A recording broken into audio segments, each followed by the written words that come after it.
Ladies and gentlemen, the PGA of America National Awards Ceremony will begin in 15 minutes.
Ladies and gentlemen, the PGA of America National Awards ceremony will begin in 10 minutes.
Ladies and gentlemen, please take your seats.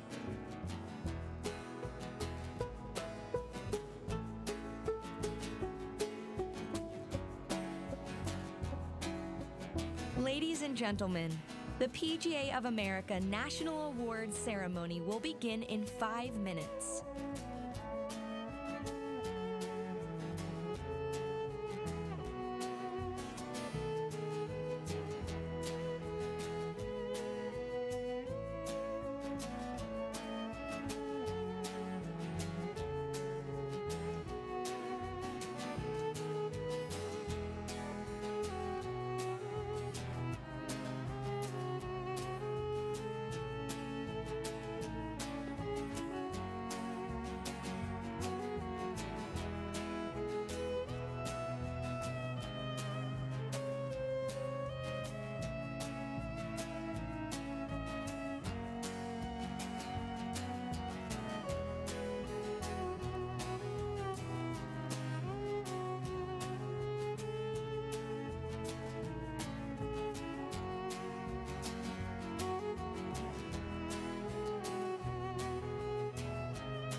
Ladies and gentlemen, we are ready to begin.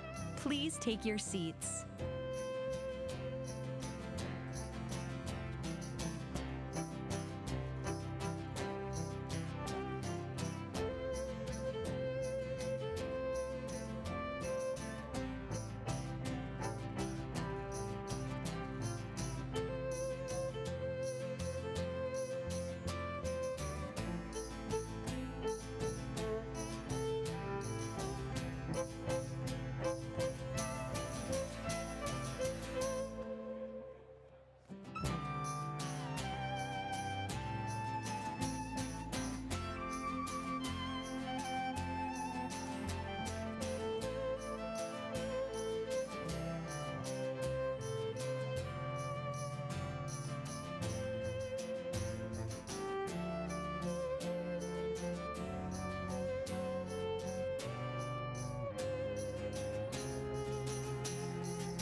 Ladies and gentlemen, welcome to this evening's presentation of the 2017 PGA of America National Awards. Golf, as you know, is a great game filled with so many wonderful and caring people. And as someone who's enjoyed learning and playing this game for more than 40 years, I can't tell you how honored I am to be a part of tonight's celebration.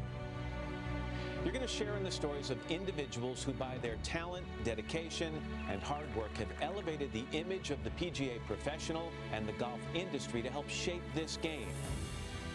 We'll pay tribute to coaches, motivators, educators, merchandisers, accomplished players, fundraisers, global influencers, mentors, and friends. These individuals are extraordinary, and some have overcome incredible challenges along the way. That's why they are the 2017 PGA of America National Award recipients.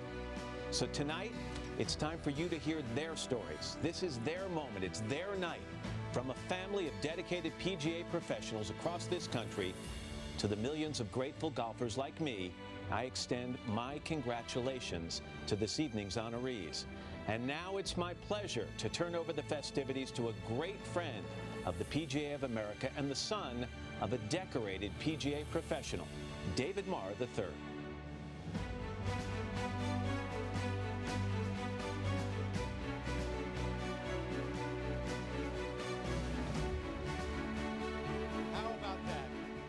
How about that for an opening here? If you don't think that NBC Golf Channel loves the PGA of America, it's certainly been one of the great relationships that we've had through my 17 years over there. But tonight begins one of my favorite nights of the evening and weeks of the evening. Good evening and welcome to this, the 2017 PGA of America National Awards. What a terrific night. It's a tremendous honor for me to once again be involved, and a privilege to be involved, especially here in Austin, the state capital of Texas, a state where my ties to golf and the PGA of America and all PGA professionals run deep.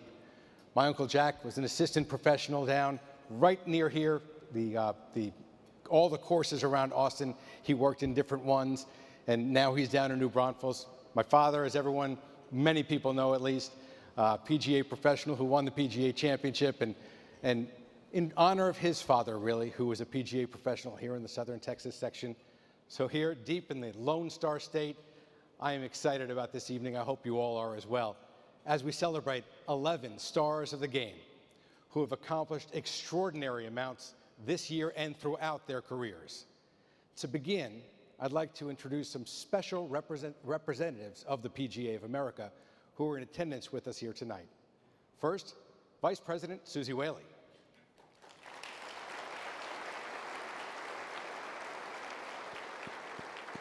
Secretary Jim Richardson.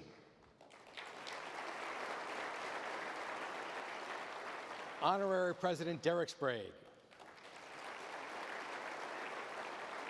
And Chief Executive Officer Pete Bavacqua. Now I'd like to invite to the stage the President of the PGA of America, Paul Levy, to begin this very special evening.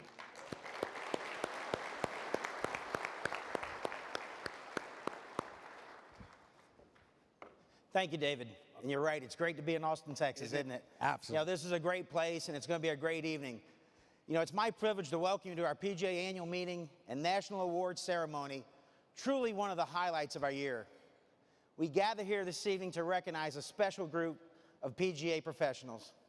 Tonight's honorees stand out among thousands of accomplished PGA professionals as they represent the ultimate in character, dedication, and service to their trade. To reach this pinnacle, you have to do something extraordinary during your career, and each winner in their own right has done just that. From the business of golf to growing the game globally and using this sport to impact lives, these PGA professionals have set the bar very high, and they do that every day of their lives. Tonight, we salute those who have reached that next level as teachers, leaders, mentors, innovators, and patriots. On behalf of the PGA of America, I want to congratulate all of the award winners that are standing out among their peers tonight, and thank you for making us proud every day. Please enjoy the presentation.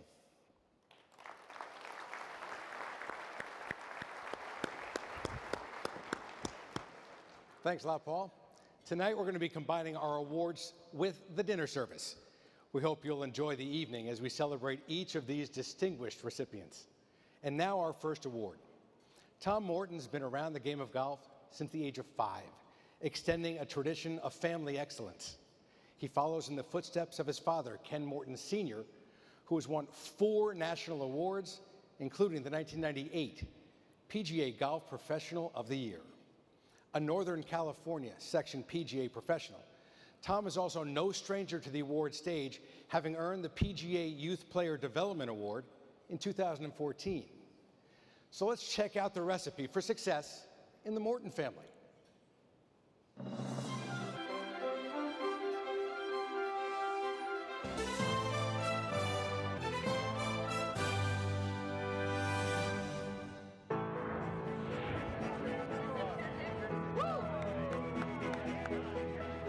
Tom is a person who is passionate about doing the right things for the game.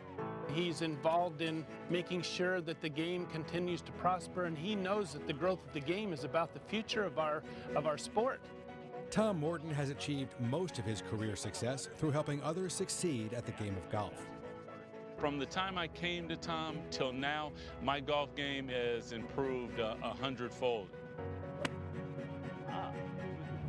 He understands that you can't teach every person the exact same way, so Tom finds a way that works for the individual. In his 13 years as a PGA member, Tom has garnered 7 Northern California PGA Section Awards, as well as being honored with the 2014 PGA Youth Player Development Award. My dad, Ken Morton Sr., has always had a huge affinity and love for growing the game and giving back to golfers. And so I think I just really attached myself to that and grew to love it. He's way beyond just giving golf lessons and creating excitement and enthusiasm. He has all kinds of research behind him now that takes him to a level that I don't think we've seen before in player development. It's a level that includes being recognized as the first ever PGA Master Professional in player development. Making it happen. Tom has been at the forefront of creating successful player development programs that span virtually all demographics. When we design our programs, everything is very systematic and on purpose, rather than, hey, let's go have a dozen clinics this year. To me, that's not player development. It's about having every program mean something and for every golfer. Well, at least it's in the middle. I found this golf course, Hagen Oaks, and I took some game ready courses. And after the game ready courses, it's like, now what do I do? I've got no clubs, no one to play with. We found that a lot of the new golfers, when they're women, really are looking for someone to literally take them by the hand and go play golf with them and show them the ropes. Well, we now have created a mentor league. That mentor league is outpacing and outnumbering some of our other ladies groups that have been here for 50 years. To really get women into the game in a very non-threatening situation, it's perfect. We have customers and people that view themselves as a golfer. All they do with us is hit balls at the driving range. They actually never touch the golf course itself. But if you ask them, they view themselves as a golfer. And you know what? I agree. We need to allow the consumer to decide how they want to be in the game. Tom is by nature a caring guy. He's a first-class guy who I think he really wants you to be better and to enjoy it. He wants to grow this game, you know. For some, getting a golf club in their hands can be life-changing. One of the things I struggle the most with is PTSD. And one of the things that it makes me do is I don't leave my house very much. I had just kind of gotten to a point where I was just going to sit on my couch until I died. One day, Brenna Toll decided to leave her house and accompany her dad to a golf lesson.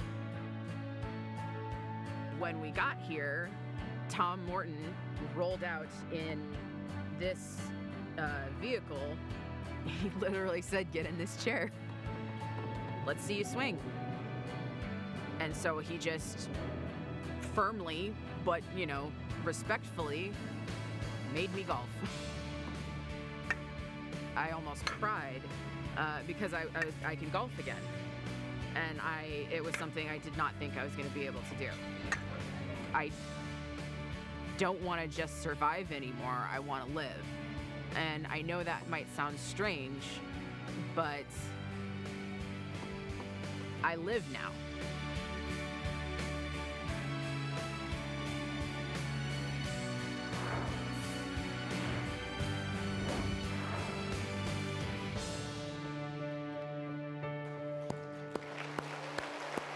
Ladies and gentlemen, please welcome to the stage the man who's changing lives, PGA Master Professional, Tom Morton.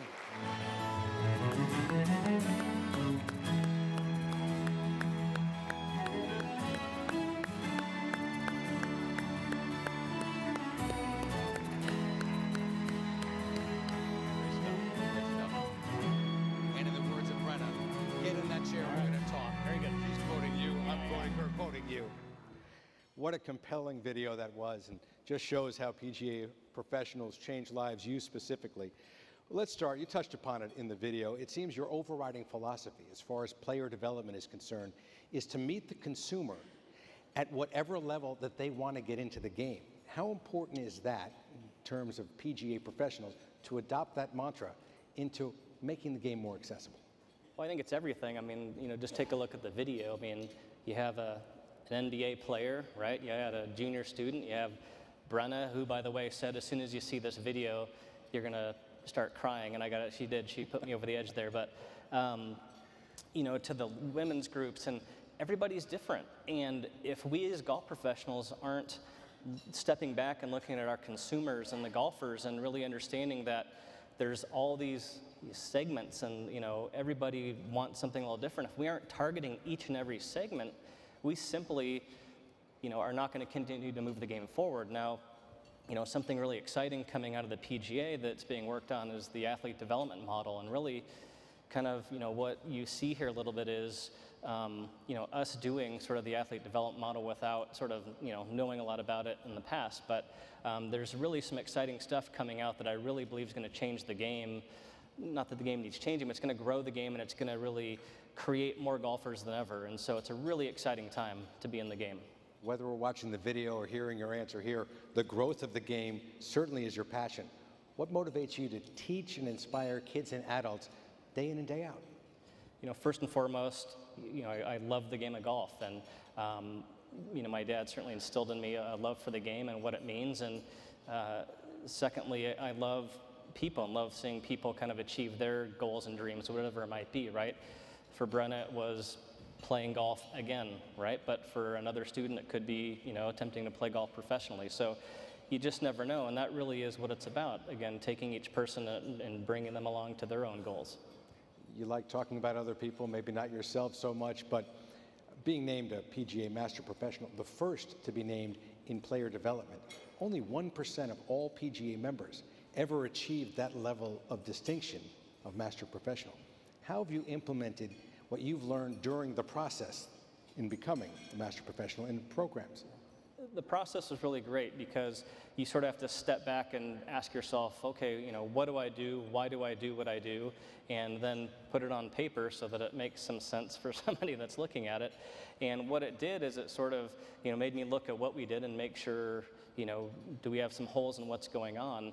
And then once you go through that process and find out, you know, I really like this parts of it, but you know what, we are missing something here. And so, you know, I've certainly added and brought along some extra things along the way through that process. And so it's meant a great deal. And then, you know, on the backside, just getting to spend time with, you know, other Master Professionals and other people with the PGA, it's really opened up a lot of doors. And I you know, would say to any PGA golf professional to go through the process, not just for the education that it brings, but certainly for the people you meet, for the doors it opens.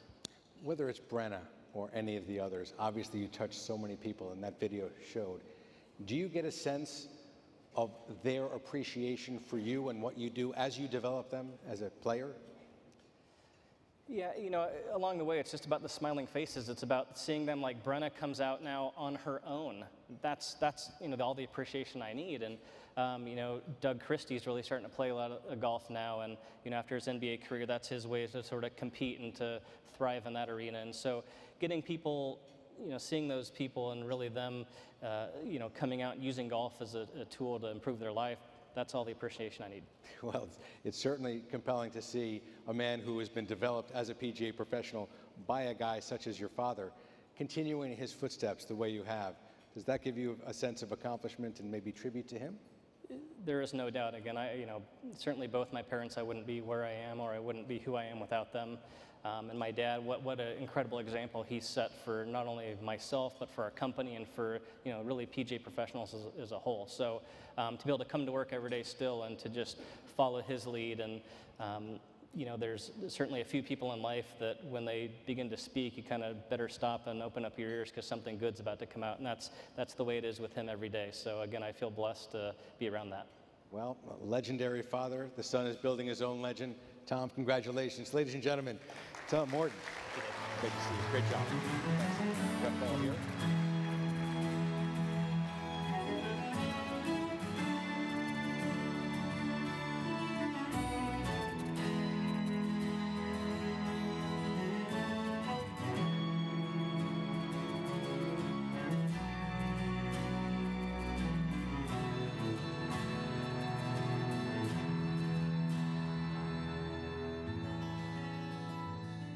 Let's stick with the player development theme.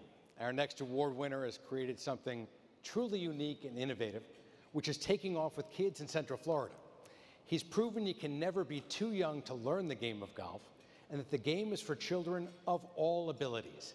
Let's learn more about Brendan Elliott, the 2017 PGA Youth Player Development Award recipient, who took a chance and saw the result of bringing more kids into the game.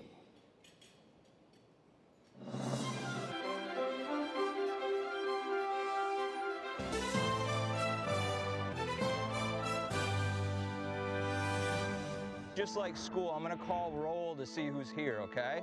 I've never seen anyone with as much passion and dedication to getting kids to our great game as Brendan Elliott.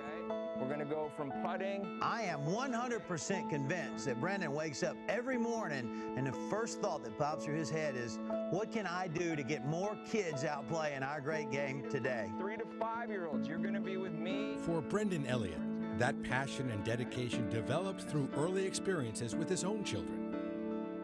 It started with our daughter, actually, when she was about 3 or 4 years old. It was at a daycare that my daughter was going to, and the owner, when I approached him about starting a program, he said, "That's might be too complex for kids." And the thing that struck me as funny with that statement is, I'm looking at the brochure with all the other activities that they had, for the kids there in that age group, and it's computers and Japanese. And he saw that just how easy some of the kids would pick it up, and he said, well, why aren't they doing golf? Right by the red. Brendan's mission of starting kids in golf at a young age was not without its early challenges. Nice. So who has... I will be honest, it was hard to find a golf course that would allow the younger ones on a regular basis. So I talked to my wife, and I said, you know, we're already took a loan out from a home equity line to do some stuff around the house, but I said, what if I put a putting green in the backyard? You cool with that? We actually had a putting green built in our backyard, bunker and all. It's beautiful. And I just brought people to the house on the weekends and did lessons. I'm going to give you a couple minutes to get your clubs, and then I want to see the... It quickly became apparent to Brendan that his passion for introducing kids to golf needed to be more than just his side job. And Little Inksters was born. We start kids at age 3, and a lot of people think that might be too young, but we do our best swing in the world Pee Wee competition every year, and there's some 2.5-year-olds out there that have a better swing than I do. Soccer will start them at that age, T-ball will start them at that age, but people think golf's too complex, and it's really not. It's about having fun, a good introduction. That's all it really is. I mean, they come to him, they get better, they grow confidence, and they have fun. Get it, ready, get it. All right, Antonio, smooth, tick-tock. He makes the game fun when we do games at practices, say tic-tac-toe. We're still chipping or putting to make it in. For me and for our family, we want to make sure that our kids enjoy it and want to go and do it. And every time they come back from a lesson with Coach Brendan or participating in a Little Inksters activity, they're eager to do the next one. I mean, it's just really fun to be out here with all my friends playing this game that we love. Little Inksters Goals program makes sure golf is fun for all kids. For Brendan to reach out to kids in the special needs population was incredibly important because this is a population that typically isn't necessarily included in other sports. And every kid that we've touched through that program, that's their thing now. And before that, a lot of them didn't have that thing that was their thing. Eyeballs. Our game is on so many levels, so special to so many people, and changing lives too. Good, nice.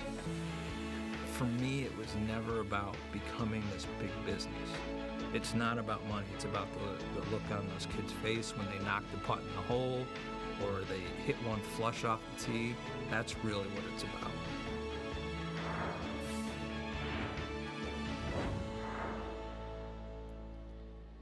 Ladies and gentlemen, PGA professional and the biggest Little Inkster, Brendan Elliott.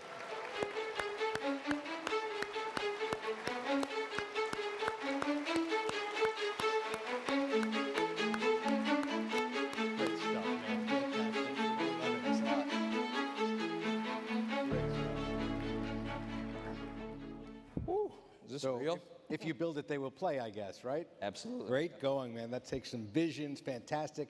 You made the connection, the children playing golf were starting other sports later than those who would start sports, and kids could learn as early as 3 years old. Yeah. Other sports, so should be able to do that as far as golf is concerned. What important differences are you seeing in kids that start that young versus others at traditional ages? I think there's a misconception with this age group. It's not really teaching them fundamentals. It's teaching them golf lifestyle. It's getting them used to the game. It's getting them on a golf course and just knowing what the game's all about. So if we can start at that level, and especially at a time when they're learning all kinds of other activities and sports, if we don't do this and make this a regular thing that we do as golf professionals, it's going to be difficult to catch up with a lot of the other activities that they're used to at such young ages. Do you find if they start at such a young age, it sinks in deeper, maybe more quickly, and sets there in their pattern? Absolutely, there's no question about it. If you give them that good experience at the beginning ages at 3, 4, 5 years old, even if it's something they don't stick to, my own kids, they They started golf young, but they do dance and karate and other stuff now. But I'm absolutely positive that when they get older in life, golf's always going to be there. And that's why it's so special to me to start them at such a young age. Now, your Little Linkster Tournament Series provides a great platform for kids to get involved, and the parents as well. The whole family gets involved. How has this been a great success for your program? I needed something to bridge the gap between the programs we do at schools, daycares, and get kids on the golf course, because ultimately that's where everybody that starts the game wants to eventually be, is on the golf course. So when we put the tournament series together, it was a slow start, but was interesting. In the past 2-3 years, we get courses like Bay Hill, Lake Nona, Black Diamond Ranch. We were just there a couple weekends ago. They're opening their doors now to our program, and they're seeing the value, not financial immediately, but the value of why kids should be out on their premium top-of-the-line golf courses. And it's cool because the members come out. Bay Hill members were watching all the kids we had out there. We had 60 kids out there. And the parents are jealous, I'll be honest with you. The parents are like, how are you getting these kids out on these golf courses? And it's creating those experiences, not just for the kids, but for the entire family. That's important. Parents are jealous. I'm jealous. It sounds fantastic. Does it serve as sort of an on-ramp or a gateway into programs like PGA Junior League, something you've also served as a captain as? Absolutely. And in fact, we had 3 teams this year for PGA Junior League, and we had a 5-year-old on a team. We had a couple 6- and 7-year-olds. And I feel that that's probably one of the most important programs that's come into golf in the last, I don't know, 2-3 decades, because there's always been that gap once kids get introduced to golf of, well, it's not a team sport, I'm not with a lot of my friends, and PGA Junior League takes care of that. And there's so many kids in our PGA Junior League program, we do an off season, so it's pretty much year round, that weren't golfers, and now they're proud to call themselves golfers because of this program. Well, any PGA of Americas professionals that might be on the fence trying to figure out if they should be involved in these programs at these ages, we have living proof right here. Brendan, fantastic job, and congratulations. Thank you, Dave. Thank you.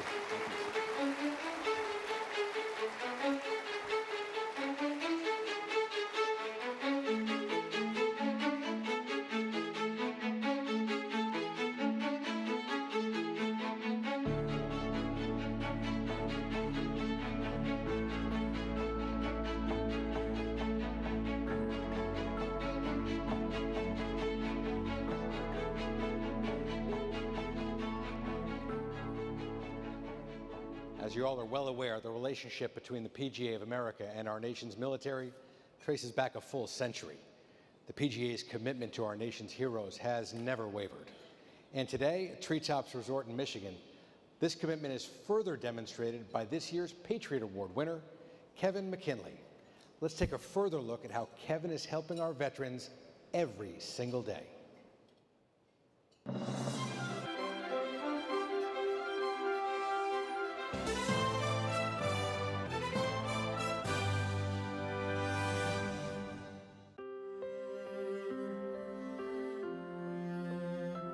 Ladies and gentlemen, welcome to the 2017 Patriot Shootout.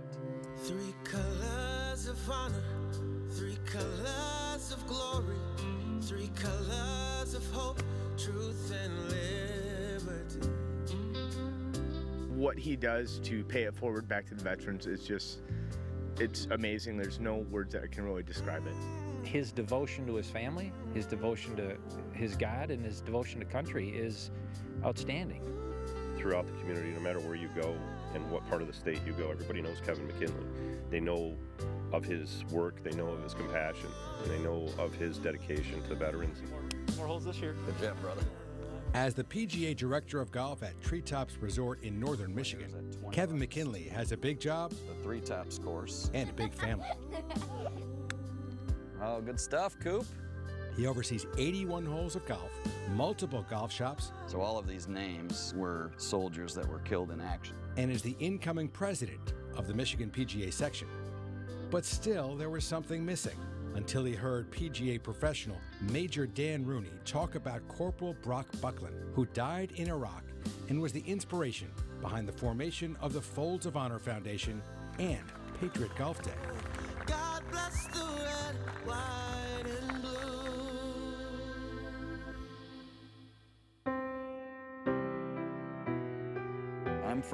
Western Michigan, Muskegon, Michigan, right down the road from Grand Rapids, Michigan, where Brock Buckland's last flight came into, and where Dan Rooney was inspired to create Folds of Honor Foundation. And I decided that I was going to write a letter to Dwayne and Dawn Buckland, and I wanted them to be honored guests at my very first Patriot Golf Day shootout. And he talked me into and convinced me over the phone that he would do it in a way that we would be glad and appreciative of what he accomplished. So we gambled, and that was the beginning. And I've been coming up here almost every year for the last 10 years. It started with just 10 veterans. The Patriot Golf Shootout has now blossomed into an entire weekend of multiple golf events in which well over 100 veterans take part. Our first competitor plays today to honor his uncle, Butchie Westbrook, who served our country and recently passed away. The last 8 to 10 years, they've raised over $500,000 from treetops just for military causes, which is amazing. I can't think of a more deserving individual for the Patriot Award, and I think like so many of us involved in Folds of Honor, he has discovered that amazing irony that when you reach out to help someone in need, that you're actually the one being helped.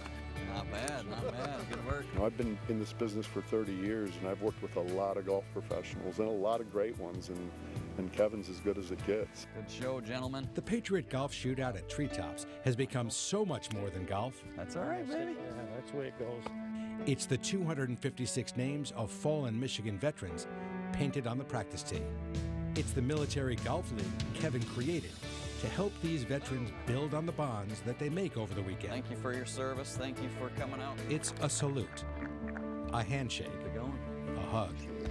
It's the dog tags from a fallen soldier's family who just want to say thank you. Well, we gave Kevin my dad's favorite Bible verse off his dog tag because he's really so special to us and he's done so much for us. He affects all of our lives.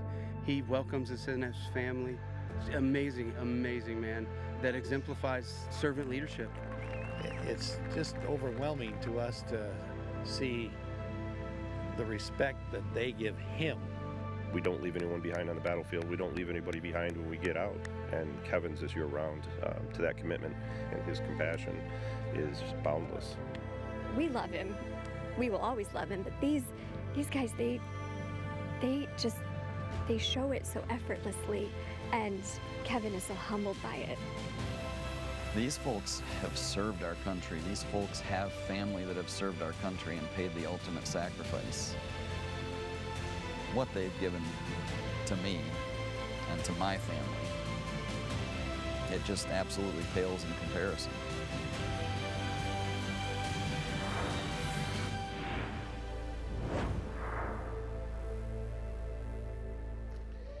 Ladies and gentlemen, PGA professional and American patriot, Kevin McKinley.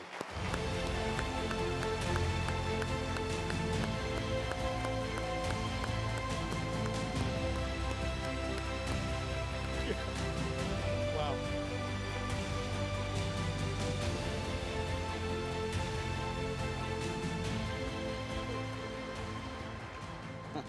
What are we going to do now? We're supposed to talk.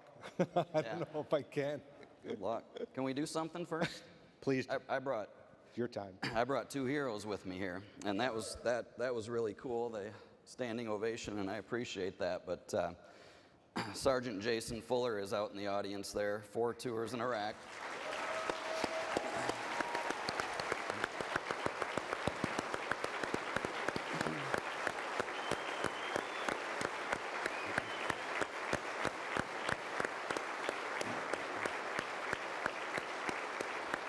And you can probably stay up because Buck Buckland and Sean are out there in the audience as well.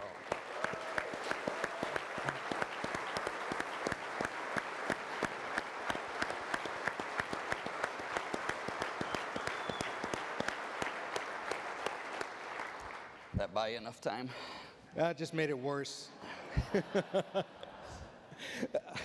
Can you tell us a little bit more about that very special letter you wrote to Corporal Buckland's family? It must have been a defining moment for you in your career to try and get involved with Patriots and your commitment to our nation's fallen heroes. Yes. So I was at a PGA annual meeting, and Major Rooney got up there, and I'm sure many in this room were there when Major Rooney gave that first speech. And so I remember the quick marketing campaign of Patriot Golf Day that very first year, and I was a jar sitter. Put a jar on the counter that first year. I think we sent a whopping $130 in that year. And then I heard Dan's speech. And Dan's going to present tomorrow, which I'm very excited about. But Dan talks about synchronicity all the time, chance with a purpose. And I've changed the term. I got it from my pastor, and I call it divine appointments. And I believe I spent about 33 years out of my life, and I know that God puts something in front of you every single day, and it's up to you as to whether you actually act on that or not. And I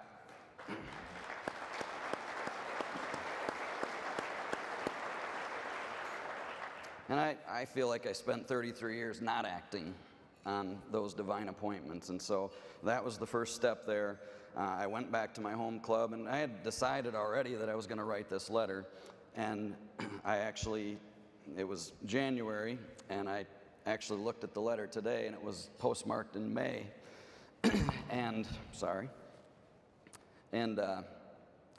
it's because I had put that in front of a couple of generals. I had put that in front of a couple of sergeants just to make sure that I had the words right. And Buck said it best in the video there. It's so impressive. And you've also been incredibly successful with your military golf league. Can you tell us why it's been so effective at Treetops? Yeah, so Military Golf League, actually this was the first year. And so Patriot Golf Day was one weekend out of the year, and it was great. It's a great weekend, and I had so many relationships from it.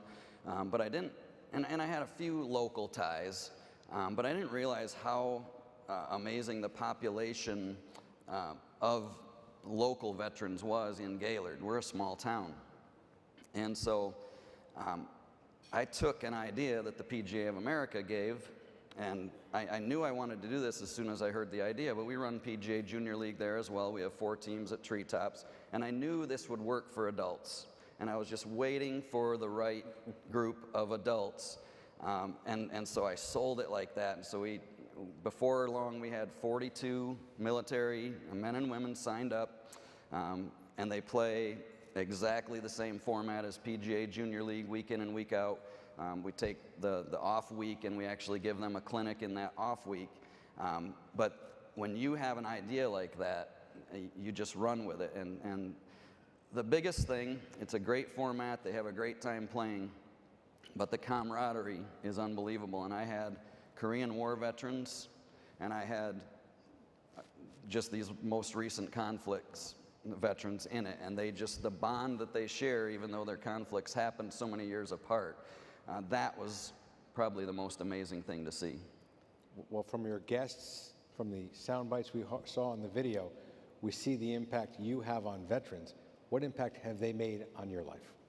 So I wasn't sure how to answer this one, and it actually came to me about a week ago, and I got my family here. Not the little guys are home, but Emma and Kaylee and Lizzie and Andrew are out there. And so Emma's 13. Emma just turned 13, and she came home from school one day and said, "Dad, I got this homework project. Let's dive right in." And that is not Emma.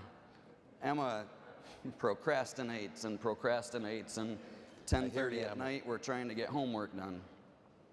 Well, then she told me what it was, and it was the Patriots pen. And she wanted to write this essay, and she wanted to write the essay about Buck. And so I say that, and I answer the question this way because they're helping me raise my kids.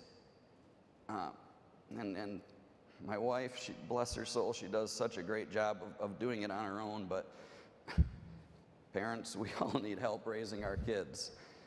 And the veterans are, and my kids are growing up with such a respect for their country and for their veterans, and that was the best way that I could sum it up. I think we should all thank God.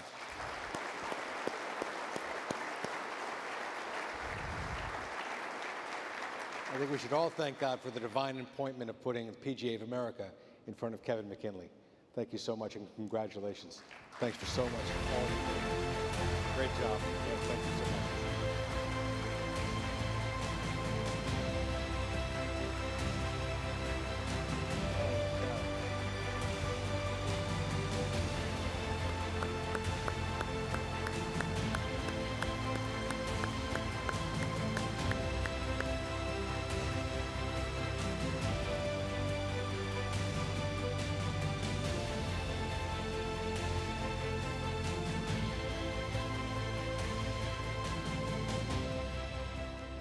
I don't know about you, but after that, I need a break.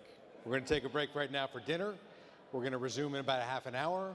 Right now, I'm going to go talk to Emma and tell her how procrastination will lead you to a life in television, and you don't want that. Thanks. See you soon.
Master of Ceremonies this evening, David Marr III.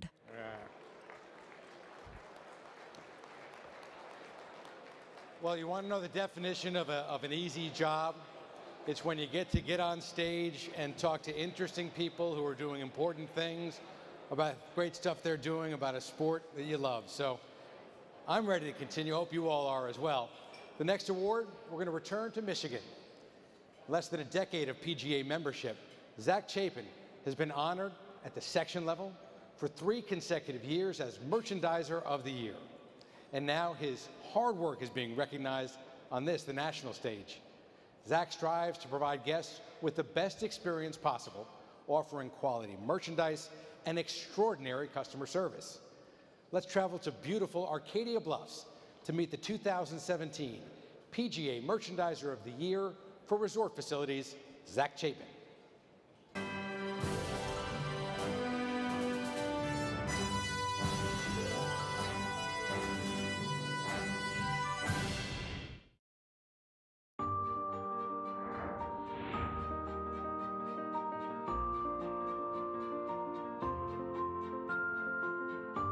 We do strive to beat every expectation, which for a facility like this is huge and paramount to us, because that's what we have to do. Everyone comes in expecting world-class service, and you have to deliver on that. And that's why we go back and look at every small thing to make sure every detail is done right, to make sure the guest experience is the best it absolutely can be.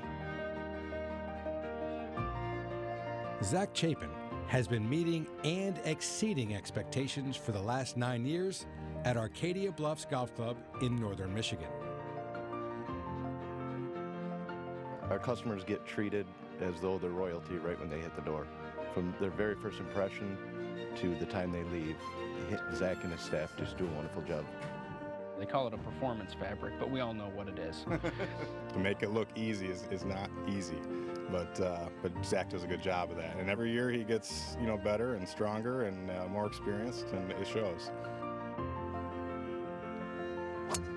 As the PGA head professional, Zach is in charge of the entire golf operation at Arcadia Bluffs, from the bag drop Mac, how are we set right here? to the first tee. How the tee sheet's doing today? Zach sets the tone for the entire operation. I think any business, whether it's a golf operation like this or any other business, it starts at the top and lead by example, and not just tell people here's what we're going to do, but then show them and lead by example, and Zach does that. Finally dried out from a little bit of the rain? Zach's day-to-day duties keep him busy, but he makes the time for merchandising.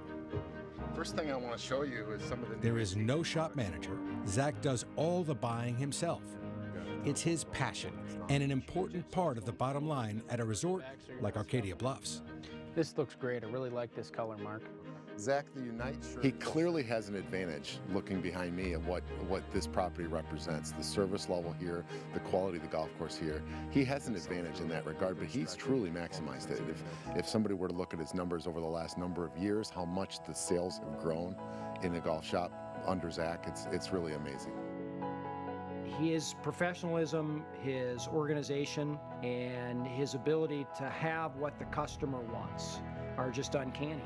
And some people have a gift, certain gifts in life, and Zach has that gift.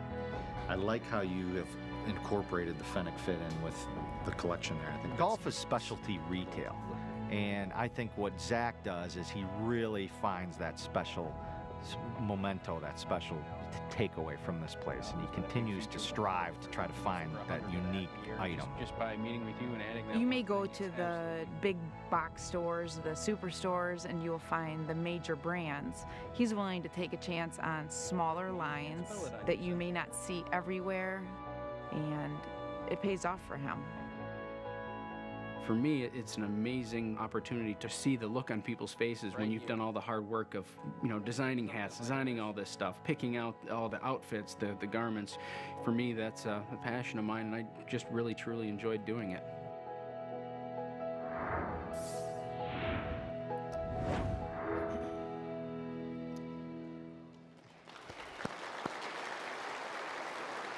I've got good news and I've got bad news. We'll start with the bad news. Zach is unable to be here tonight, but the good news is 2 days ago, he and his wife Chelsea and their adorable daughter Cora welcome to baby boy, healthy Miles Wesley, weighing in at 8 pounds, to their family. What an adorable family. Zach is at home in Michigan taking care of Chelsea and Miles, but he wanted to share a few words for all of us who are gathered here tonight. Thank you again to the PGA of America. I greatly appreciate the honor to win the Merchandiser of the Year award for the resort categories. It's a great honor and a privilege. I would have loved to have been there with everybody this evening, but unfortunately, someone here had other plans. My son Miles was born yesterday at 3:02 p.m., so unfortunately I couldn't be with everybody. We have a happy, healthy baby and a beautiful mother who is doing very well in recovery at the moment. So I'm very thankful for that and the blessings here of such an award and such a great addition to our family. It's truly an honor to win this award, and I'm extremely thankful and humbled by the opportunity to win this and to be part of the PGA of America and to be in a room with you folks, even if it is by video right now.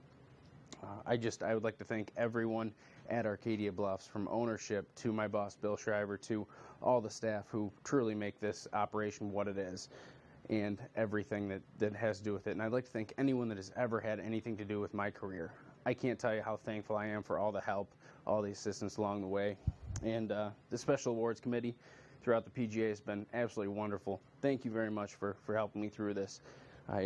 Again, I can't thank everyone enough. As you can tell, I'm truly humbled, and it's truly an honor to receive this. So thank everyone very much, and thank you for understanding why I couldn't attend today. So it's a happy time for my family's life, and again, I'm just humbled and privileged to, well, share this room with you folks again. Thank you all, and have a great night.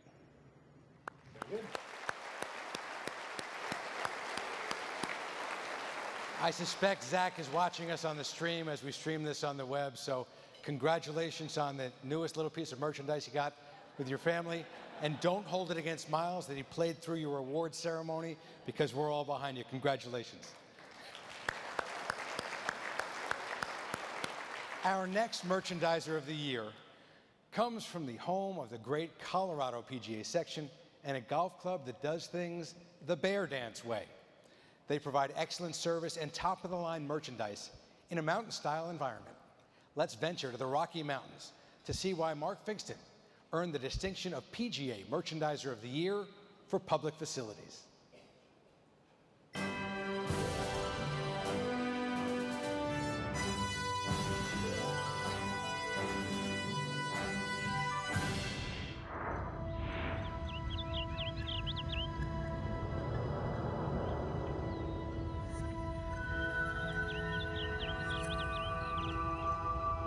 Just 30 minutes from downtown Denver, golfers can truly feel they've escaped to the mountains.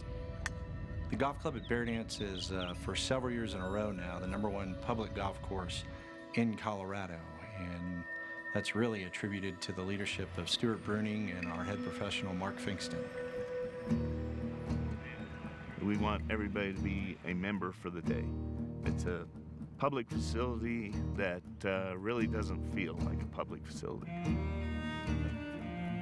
I always have felt how merchandising and golf operations come into play with this beautiful setting. It's an experience. Mark is so detail-oriented. Beautiful day. You know, every customer, he wants to make sure they have a great experience. Takes good care of us.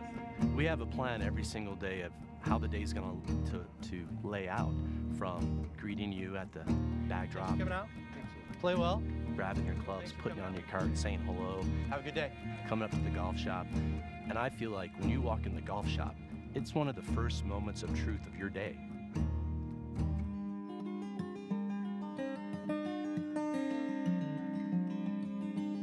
Where Mark has taken the merchandising here at the golf club at Bear Dance has just been phenomenal to see it develop over the years under his leadership. When guests walk in, it's your first time here? We want them to be so attracted to different parts of our golf shop, and we're moving things around and changing things up. We want to let fashion and color draw these visual merchandising displays throughout the shop. It gets people excited. He's more than doubled our merchandise sales, so from day one to now. It's incredible how much it's grown. The golf shop here at Bear Dance is a very important aspect to our business model. It is a profit center for us, and it's a way for us to create fans. So we try to purchase something for a little bit of everybody. We do not want to carry every single brand in the marketplace. It just doesn't allow us to do justice to you or to the vendor and do a great job. The next product that I'm bringing, you know, we've started doing business together, and he turned to me as a sales rep and said, what can we do better for you?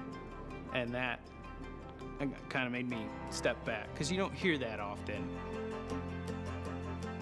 That told me a lot about Mark, is it's like he wants us to be a partnership.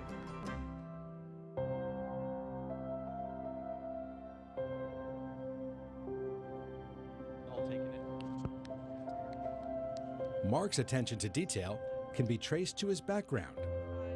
Yeah, that'll be neat. Like, Mark started out as the very first management trainee for the Air Force Golf Program. Reconvene in about 20 minutes. His dad was the Chief Master Sergeant of the Air Force. That's our highest enlisted position. So Mark grew up in that business, grew up playing golf on military golf courses, trained at Andrews Air Force Base. You know, that's the place where the presidents play golf. And so he got a lot of good training along the way, and that was his passion, and it still is his passion, taking care of people. The foundation that you see when you see Mark Finkston goes back to his roots, goes back to his parents, goes back to his military upbringing, goes back to the pride that he has in serving others. Thanks for doing what you guys do best.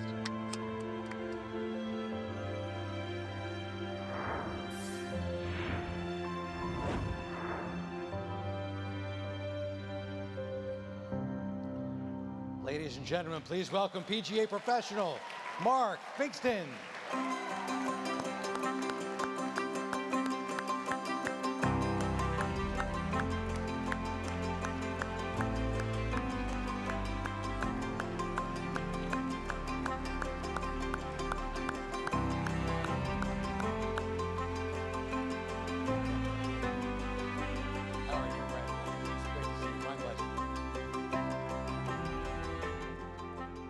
Wow, I was right. Hey, at Bear Dance, that claw logo is obviously prominent throughout anything you do as far as your merchandise is concerned. Through the golf shop, you really sell it. It's like a college football mascot almost. Tell us some of the creative ways you use that to integrate it into your shop and merchandise. Well, first I have to say that I'm glad we had a little lunch break, so I didn't have to follow Kevin and the Patriot, and then I get to follow the baby. So it was nice. You thought you caught a break. I thought I caught a break, but then they lined it up pretty bad. Thank you, PGA. But Bear Dance and our logo is, our icon is our brand. It's everything. It's who we are. We're very fortunate to have a really good logo. And every year we identify it, we change it, we try to adapt to it. As you can see in some of the videos, you know, our front door, this 8-foot bear paw is carved in the front door. There's slate imprintations of bears throughout the buildings. It's etched in the glass. It's molded in the bar. And we just have taken it to a new level. I think our favorite one is, we saw some hats up there, and you know, as you can see, we're Colorado, and Coloradoans are very patriotic. And we've taken our bear paw and we've embedded the Colorado flag in it. We've embedded the USA flag in it, and it's just allowed us to have fun with it, and we sell a couple of them. Yeah, I would imagine. Yeah. Certainly have fun with it. You mentioned that the claw logo is who you are, but who the club is, who you are, obviously began at Andrews Air Force Base. What was that like, and how did it help mold you into the PGA professional you are today? You know, growing up in a military family,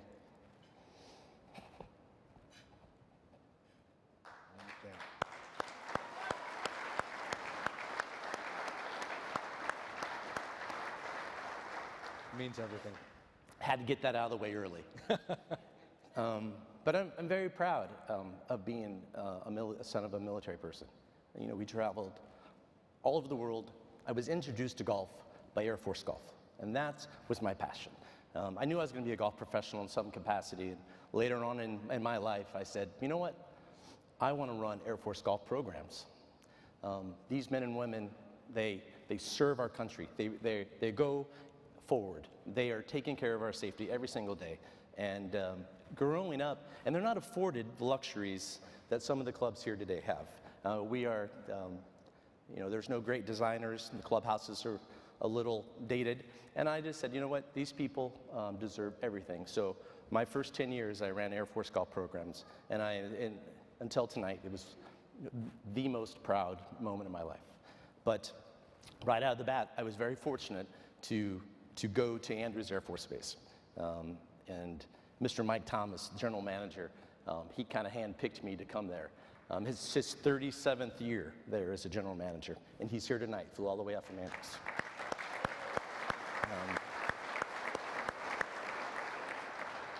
But between Mike Thomas and Stuart Bruning, who owns and designed and is my boss at Bear Dance, I saw something that I was unprepared for. I saw what it takes to be successful in the golf business. These guys are tenacious, they work hard, they work long hours. And at that point, at an early age, I realized that if you were gonna do it, you had to do it right. And by following the footsteps of these two guys, it's kind of paved the way for what we do. Well, building and maintaining relationships, as you said in the video, is one of the keys to your success. Which relationships would you say are most important or were most important to helping you achieve this level of national recognition? You know, what we do is all about relationships every single day. Clients, customers, vendors. You know, I said in our video that we can't partner with every single person. It just doesn't make sense for us. It doesn't make sense for the vendor. So we want to make sure we make, you know, critical decisions. And we've been very fortunate to partner with two of the best brands in the golf market today. We've been partnering with Nike for 16 years, and they're here tonight. And for the past year and a half, we've been partnering with Callaway. And we're very honored that they would come to us. I told this story the other night. I was explaining to Stuart that when I got the call from Mr. Levy, for like 5 hours, I didn't tell anybody. I was kind of in this daze. And I finally went to tell him that night. And he was all happy and he was giddy. And I said, Stuart, you don't realize. I said, guys like us, we don't win awards like this. I said,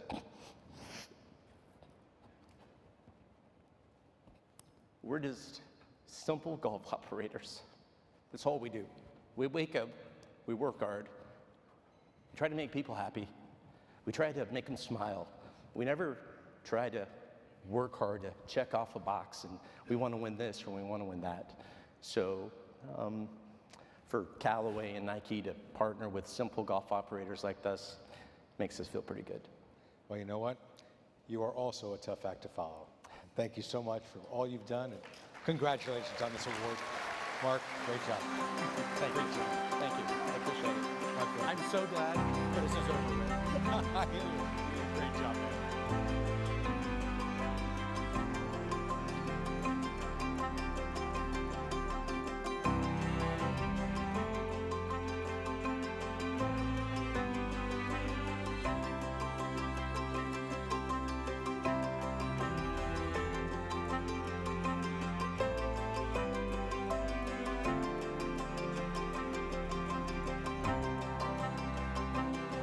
Just one more question before you go.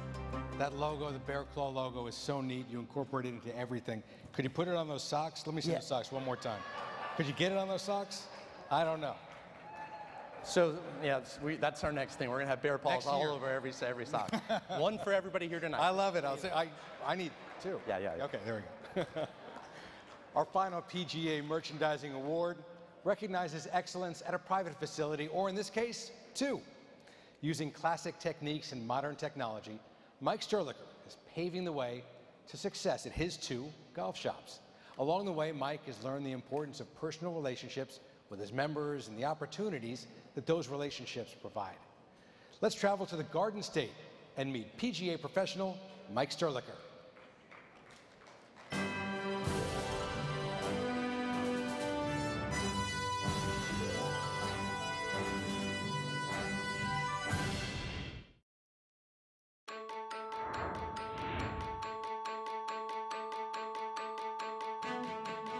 Montclair Golf Club is a private, traditional Northeast club. Between managing almost 40,000 rounds, between 2 courses, 6 golf pros, a lot of lessons, a lot of sales. It's a very busy operation. Welcome to Club Championship 2017. For the past 16 years, Mike Sterlicker has been the PGA Director of Golf at Montclair Golf Club in northern New Jersey. Founded in 1893, Montclair is the 13th oldest golf club in the country. We're a big club. We have 54 holes, so we have over 650 golfing members. And Mike knows everybody's name, and he's everybody's friend. I was being interviewed for Boardroom magazine, and the gentleman, the first question out of his mouth was, when did golf pros lose their rock star status? I said to myself and I said to my staff, we need to make sure that we are the rock stars at Montclair Golf Club. And basically what that means is it's all about relationships. One of the things Mike's always stressed to the staff is customer service, getting to know the people, building relationships with the members. How soon can I get it? Hal, I probably have this downstairs in the storeroom. People who are members here don't have to buy the products here. It's a competitive environment. They can go down the street and buy at a Golfsmith, a Golf Galaxy, but you'll find the members here invest in Mike because they feel like he's invested in them. Got an early fall coming. The thing about this place is that it really is the center of a lot of people's lives. In a place that has such importance to so many people, the shop is the heartbeat, right? That's the center of this place that has so much meaning for so many people. And who's running the shop? Who's running the show in there? It's Mike. Absolutely the quintessential golf professional. Every time I go in his golf shop, I see new ideas, new things that I had never seen before. And certainly he makes all of us better because of the ideas he has and the way he runs his golf shop. It really is the model. So you can really create a nice little color story here. You have to pick and choose and understand how to put all that together in what really is a relatively compact geographical space. It's not an easy jigsaw puzzle to put together, but Mike does an amazing job. From hosting demo days, to playing and interacting with his members, down to the handwritten notes he sends out on a regular basis. Making that personal connection with the membership at Montclair has been the key to Mike Sterlicker's success. Punching a little 2-irons there?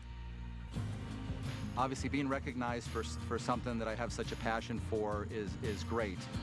It's an honor, it's a privilege, and to be recognized for it by my peers and by the PGA of America is just a huge honor.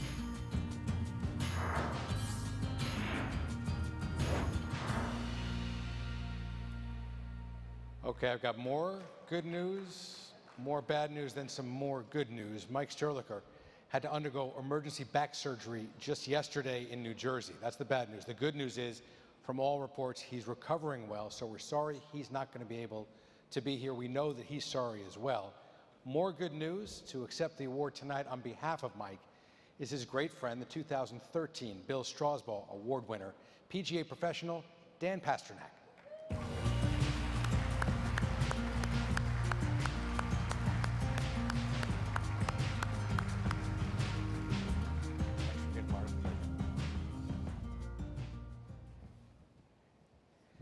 Okay, so he can't be with us personally, but he can on paper. Tell us what he had to say. Well, Mike did prepare some words. To all of you who love the game of golf as much as I do, I'm sorry I can't be there tonight to celebrate with my fellow award winners.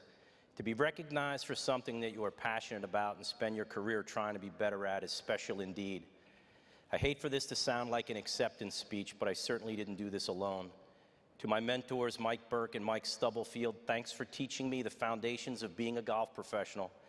Every staff member I've worked with throughout my career has taught me something that I continue to use every day. In particular, my longtime staff, golf shop manager Jillian Del Gershio, head professional Joe Haggerty, and director of instruction Brian Dobby. We make each other better every day. 17 years ago, the members of Montclair Golf Club took a chance on an assistant pro to lead their golf operation.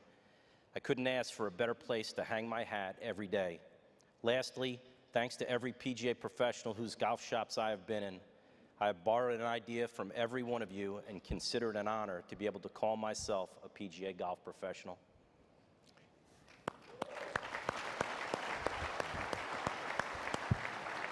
So in that letter, Mike talked about his mentors, but Mike is one of your mentors. What makes him the quintessential PGA professional, from what he does in the shops, to his staff, to members, to his playing career? Well, I certainly don't mean to diminish this award in any way. Mike is fully deserving, and he runs just an amazing golf shop. But to me, he's not one-dimensional. He's the prototype. He's a great player. He's a leader in the section. He has a peerless staff, and more than that, he's been an ambassador at his club for many, many years, and I'm very proud of him. Love the multiple dimensionality of him. How proud are you and all the members of the New Jersey section of Mike, and respect him in terms of elevating him to this level of PGA professional, earn him a rock star status there at Montclair?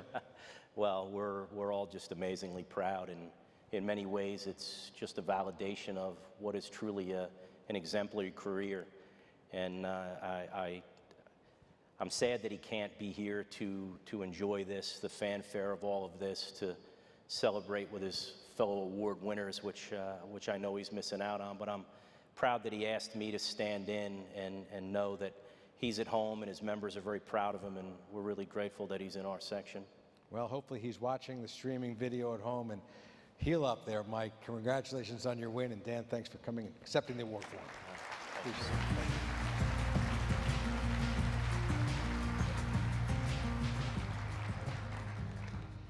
Deacon Palmer personified integrity, character, and leadership as he overcame a physical obstacle to become a PGA member and chart the course of history as far as the game is concerned in sports with his legendary son, Arnold Palmer.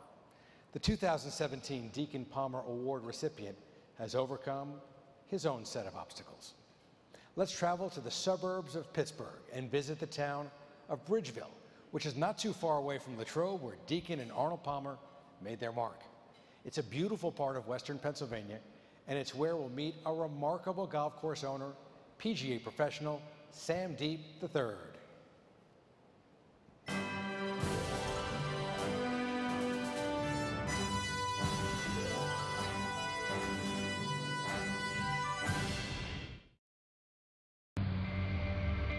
I was leaving Fox Chapel Golf Club after the Pro-Am tournament. I was traveling down Route 28, stopped at a stop sign, and I saw these motorcycles, those ninja motorcycles coming. So I took off over the hill just to get out of their way, and that's the last thing I remember. So when I was in the hospital, I didn't want to reach down, but I kind of knew in the back of my mind my legs were gone. And oh, dear Lord, they told us that he wasn't going to make it through the night. And my husband stood there and said, I refuse to believe that.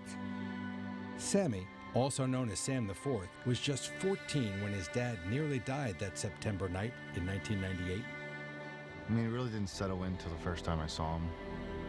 But after that, it was kind of, everything just started snowballing and just started happening. There wasn't any turning back for Sam Deep. Twice he went into cardiac arrest at the accident scene, and massive blood loss should have claimed his life. His father, a longtime PGA professional, Sam's best friend and mentor, handed down the spirit and strength, helping Sam begin his slow road to recovery. You hear of the horrific accident, and human nature would just say that he had every right just to shut down and to give it up and give up the game.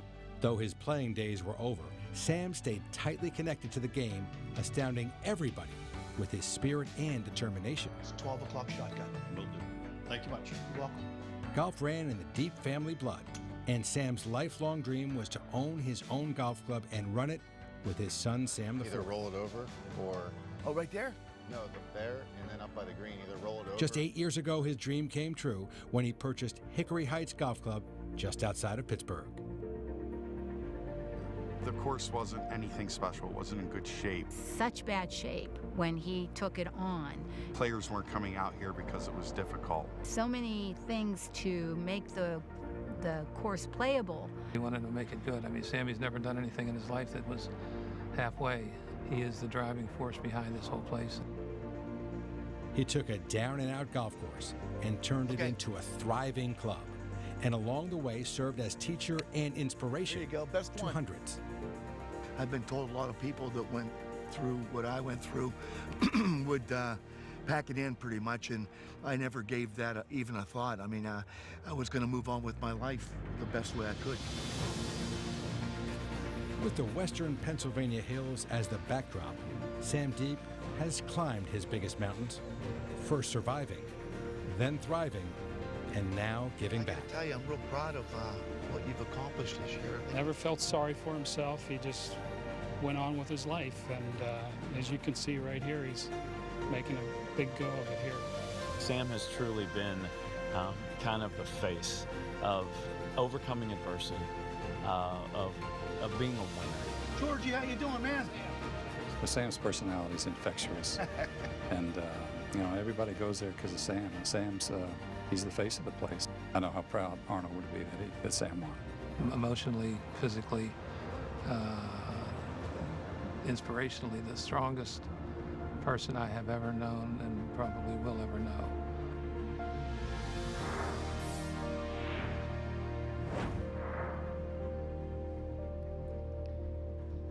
Ladies and gentlemen, please welcome PGA professional Sam Deep III.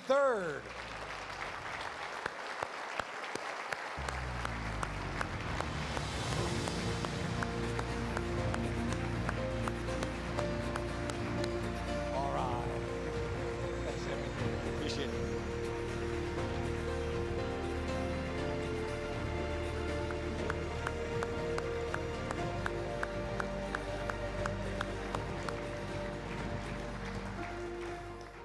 Well, I love it. Bob Ford said it in there that Arnold would be proud, and that's exactly what I was thinking as I was watching that video and see his umbrella there on your lapel. Oh, yeah. Thanks to Sammy also for coming out here. But talk about honoring that Palmer Before family. we get started, I got something to say.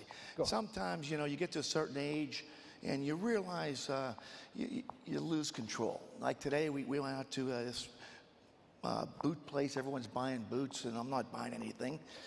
And I saw this black leather vest on sale. And my two children, Sam and Alexis, nixed it totally. Now, I'm at the cocktail hour having a nice glass of wine. They said, "Dad, you're only having two." So I guess I lost control. Sounds like it. Let's go back there and get that vest. You look great in the vest. Come on. But that Palmer legacy, obviously a Western Pennsylvanian, and the importance of Deacon Palmer, I know, runs through those hills like you can't believe. Tell us about what it means to you to be following in the footsteps of the Palmer legacy. Well, obviously everyone knows about Arnold, but no one knows about Deacon. I got a call after winning this award from a 88-year-old salesman. His name is Gene Duncan, and he gave me some insight into Deacon Palmer. He said he told his staff, Deacon told his staff, whenever Gene shows up, he used to come get him on the golf course. Okay, he's always working on the course, and he came, got Deacon. He bought everything there was to buy from Gene, all the derby gloves and the gloves and everything like that. Deacon said he was a straightforward, stern, but fair man. That's what I know about Deacon. Absolutely, wonderful man. You've overcome a lot to be sitting here on the stage right now today. Can you talk about what inspired you to never give up? Well, you know, that's a kind of tough one.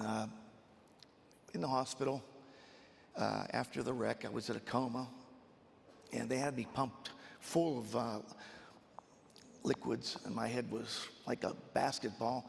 My son here came in with everyone else and immediately fainted. Keep going, Sam.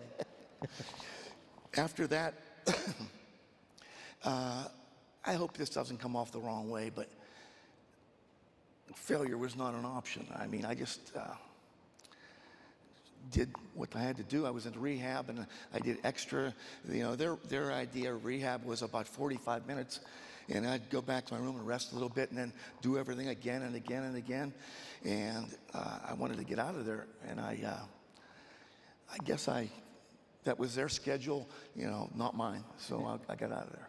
So it seems like you do things on your own schedule and how you're going to do them, and that never give up attitude led to Hickory Heights.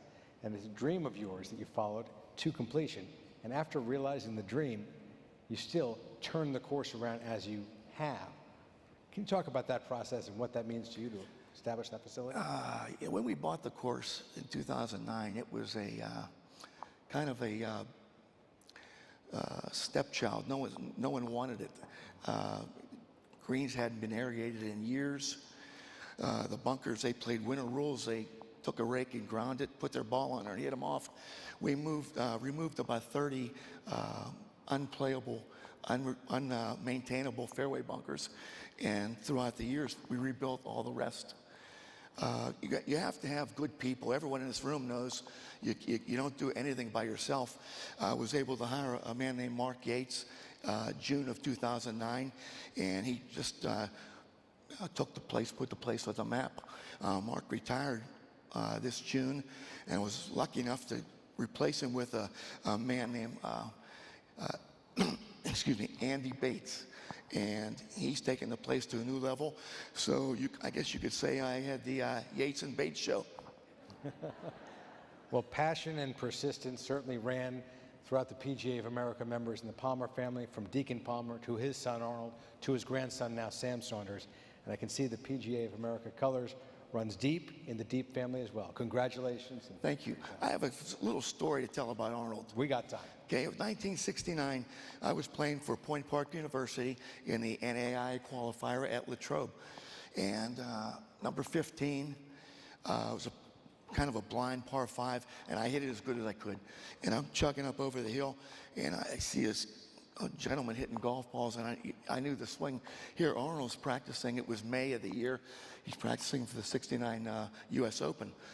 And he has a young man shagging golf balls. He's hitting 4 irons. I'm watching him. It's one bounce here, cleans it, puts it back. One bounce here, cleans it, puts it back. And now I'm standing 20 feet from him. My golf ball's right near him. He says, let me hit one more, then I'll get right with you. So he has 8 sets of irons around the golf cart. So I help him put the 8 sets of irons. He backs it up, and he and I kick his stack of balls so I can hit mine. Now it's my turn. I have Arnold Palmer watching me. I said, oh, Sam, keep it smooth. And I hit one as good as I could, a little to the right.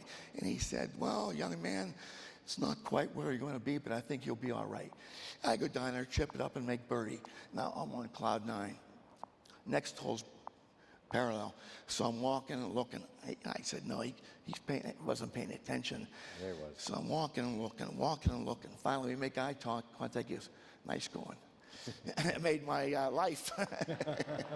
Well, I know he'd be proud right now. Thank you. You've won the Deacon Palmer Award. Thanks so much for your time. Appreciate it.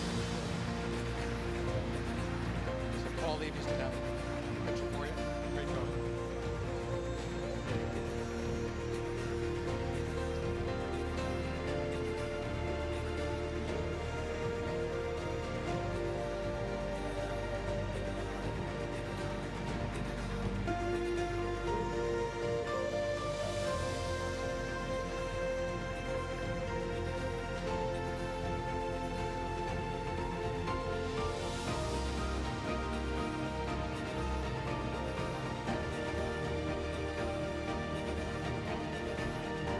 Thanks, Sam.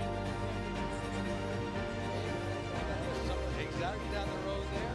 And Sam, and ladies and gentlemen, Sam, we're going to have another break right now. Stop for dessert service. You up for some dessert? Sure. I know I am. Hopefully all you are as well.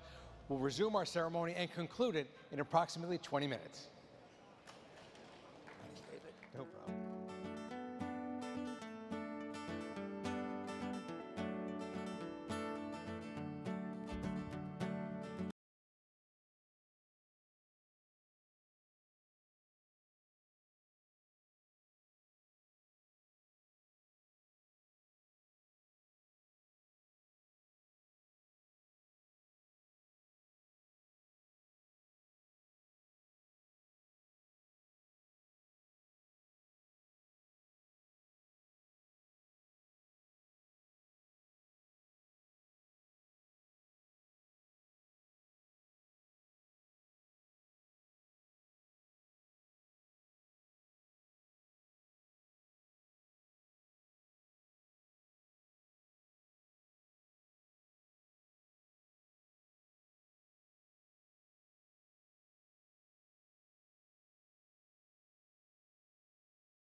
Ladies and gentlemen, please welcome back to the stage our Master of Ceremonies this evening, David Marr III. Wow. How about tonight and all the award winners we've met so far? What a wonderful group of very deserving individuals. My wife was just telling me how she agrees tonight is really our favorite night of the year. We get to meet all these terrific people, and all these wonderful stories keep coming to the fore, and it runs so deep in the PGA of America, so I appreciate, again, you all having me involved. Now, how many college freshmen dream that one day they'll be back on the same campus influencing the next generation? Our next award winner had that dream and made it come true. A commitment to the education of current and future PGA members at his alma mater is the cornerstone of what earned PGA Master Professional Jeff Atkerson the 2017 Horton Smith Award.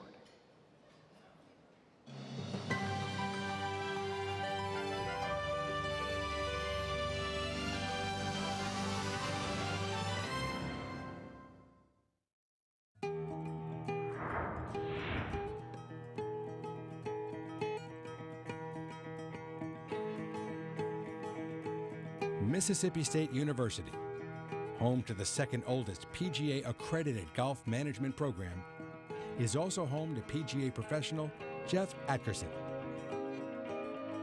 When I found out about the university program here, it was a pretty obvious choice for me to want to attend Mississippi State and go through the PGA golf management program. Returning back to serve as director, I certainly wanted to carry that tradition and legacy that he instilled in me and into the students that we have now, and ultimately those that go out into the industry and become PGA professionals and are at facilities across the country. He's very genuine. People tend to gravitate to him because of his personality. That allows him to be a great teacher because young people see him as that mentor and not necessarily someone in the classroom that is unapproachable. Player development starts right here in what he's doing in his program. He has their best interest at heart, and he knows he's looking for their long-term success long after they leave Starkville. That's exactly the Horton Smith Award. He's going to make every student that has ever learned from him earn it. He's never going to tell them exactly what to do. He's going to make them figure it out on their own, but in turn that creates very well-rounded and extremely competent golf professionals. He's always there to challenge you and make you a better person, better golf professional, get you ready for the golf industry. One thing about great educators is they never stop learning themselves. And Jeff has certainly played that role well. Education is something that's embodied in him in everything he does, and he has exhibited that all along his career. How are you going to measure whether 70% of these new students are now playing golf at your facility? While directing the PGA Golf Management Program at Mississippi State, the teacher strives to continue learning. Earlier this year, Jeff achieved the highest degree of excellence in the PGA of America when he earned the designation of PGA Master Professional. He stands at the front of the line. The first one to want to get more educated. Obviously, he's a master professional. After they find out what Master Professional is, I think they're very impressed because it's like going back to school. He's a very humble person, so while he is pushing himself to learn, he isn't boastful about it. And it pushes me to maybe one day become a master professional. That is the greatest example he could be showing them, that you could start in a program like this, just like he did, and you could reach the highest level in the golf world. Jeff's service to the members extends well beyond the classroom. He currently serves as president of the Gulf States PGA, while also contributing his time to numerous section and national committees. But Jeff's deepest contribution to the industry is sharing his knowledge and education with his fellow PGA professionals, present and future. He's definitely one of my mentors, and I'll always be able to reach out to him. I'll always be able to, ask him anything, and I know that he's going to always be there for me. I could not be more thankful for anyone in my life so far. And I'm beyond humbled and honored to be recognized as the Horton Smith Award winner. But I guess to serve as that example to show that the hard work does pay off, maybe to inspire and to motivate our students to want to be the best they can be.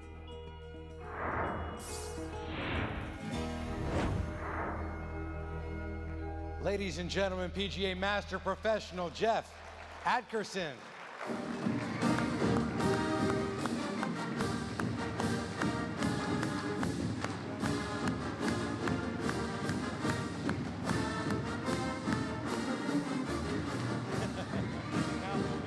There you go. Sure do. Well, as you know, earlier this evening, spent a little time with your daughter Emily, who wanted me to ask you a question. So I'm going to lead off with her question, which is, what do you like most about all this golf stuff? What do I like most about all this golf stuff? Got it right? Boy, that's a good one. The people. You know, the relationships that you get to form with so many great people from all over the country. The networking, the inspiration. I mean, we've seen it all tonight. That there's a lot of great things going on in the game of golf, and I'm very fortunate to be a part of it. Can you tell us specifically about being able to give something back as far as the PGA golf management program at Mississippi State University is concerned?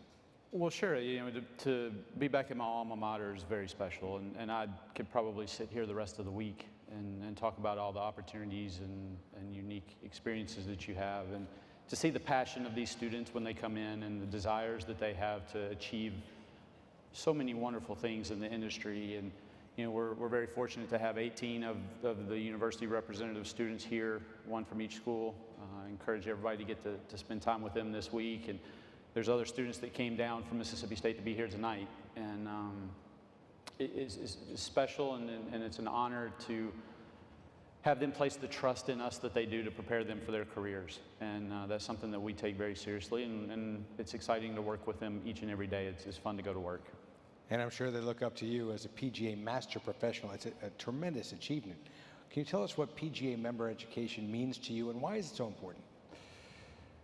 Well, education and employment kind of go hand in hand, and I know the association really marries those two together. And so the more education that you can have, certainly the better you're able to perform on the job.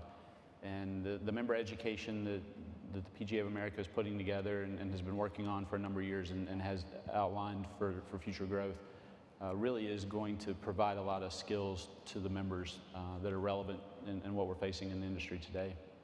Well, the Jones Cup, which is played in honor of Dr. Roland Jones, the first PGA Golf Management Director at Mississippi State, who also served as your first director during your time at Mississippi State. What impact did he have on you, your career, and how much is a point of pride for you, for your Bulldogs, to compete in this annual championship? Well, sure. The Jones Cup, the PGA Jones Cup is a special event. You know, we're actually going to play it here in a little over a week, and it's a lot of fun to go and see the camaraderie of all the students. But as we remember the legacy of Dr. Jones, you know, unfortunately, he passed away about halfway through my time in school, and even in those first 2 years, the impact that he had on me is still felt today. There's many, many days that I think about him, and as I'm driving around town or campus, just the impact that he had, the desire to want to excel. But he was really the first one outside of the family that really challenged me and expected more, and good was not good enough in a good way. He knew that you were capable of more, and he tried to get that out of you. And so I try to do the same with our students today, that challenge them and inspire them and push them and to see how far they can go, because they're capable of much more than they realize that they are. And you know, while Dr. Jones was a significant mentor for me, you know, there's many role models throughout my career that I've looked to. There's a number of mentors. A lot of the students still inspire me today to challenge myself to get better, to help them advance their careers. And but of all the people that I think that I want to recognize, you know, obviously Dr. Jones is one for sure. But I think I have to recognize my wife, Amy. She's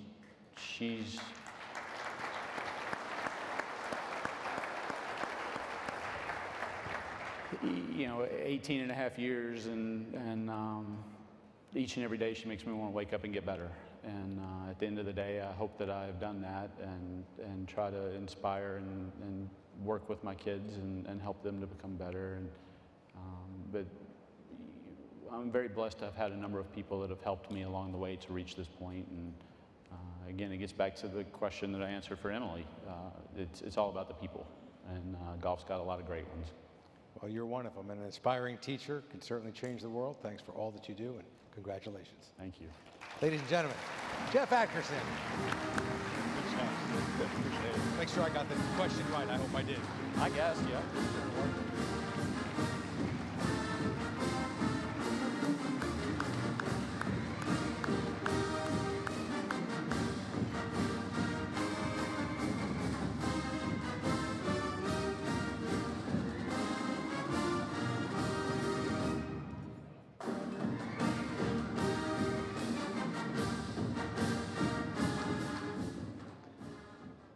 How did I do, Emily? Did I get it right? Okay, good deal. Coach Bill Strasbaugh was known for his tireless mentoring of PGA professionals. Following in his footsteps is the 2017 Bill Strasbaugh Award recipient, John Kelly. Now raise your hand if you're less than 42 years old. All of you, he's been a PGA member for longer than you've been alive. John's dear friend and longtime student, NBC Sports' Jimmy Roberts, so eloquently states, what John did for so many of his assistants over the years is the true measure of why he is such an extraordinary man. John hired PGA professionals, taught PGA professionals, and then turned out generations of the most excellent, prepared professionals. This award holds even more importance to John because it's named after one of his mentors and friends, Bill Strasbaugh.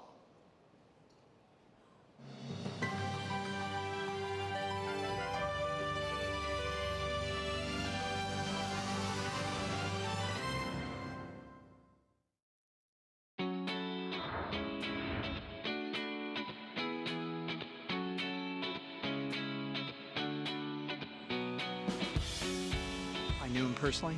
I had great respect for him as a man, as a father, as a golf professional. And he didn't do it by word, he did it by action, he did it by example. And hopefully that's the way I've lived my professional life. Another day, another fairway.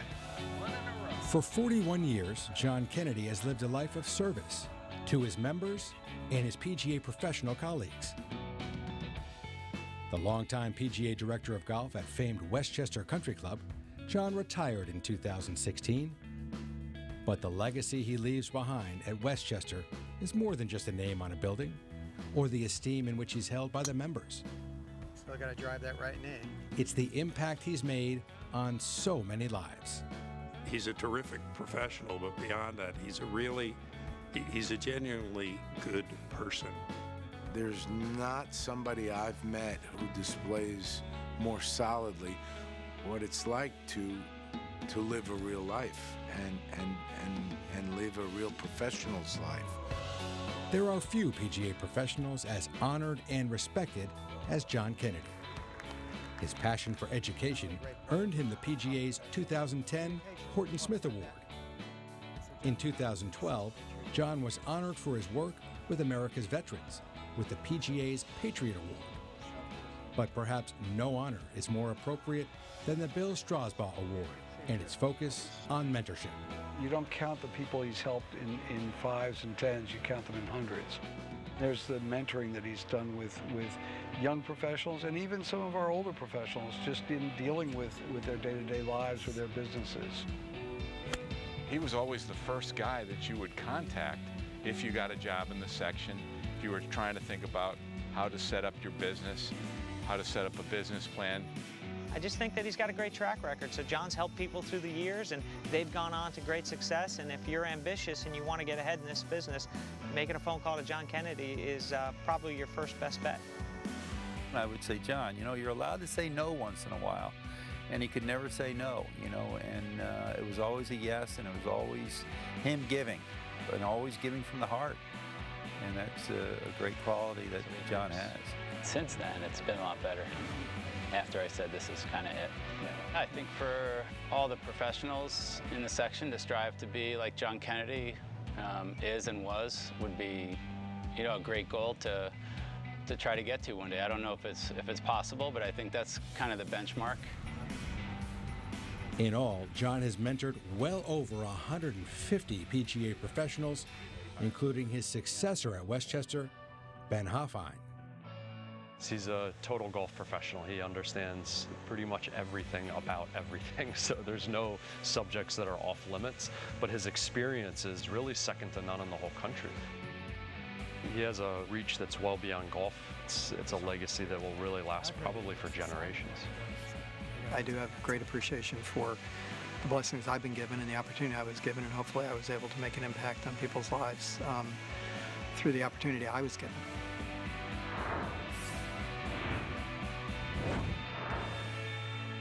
Ladies and gentlemen, the man who knows everything about everything, PGA professional, John Kennedy.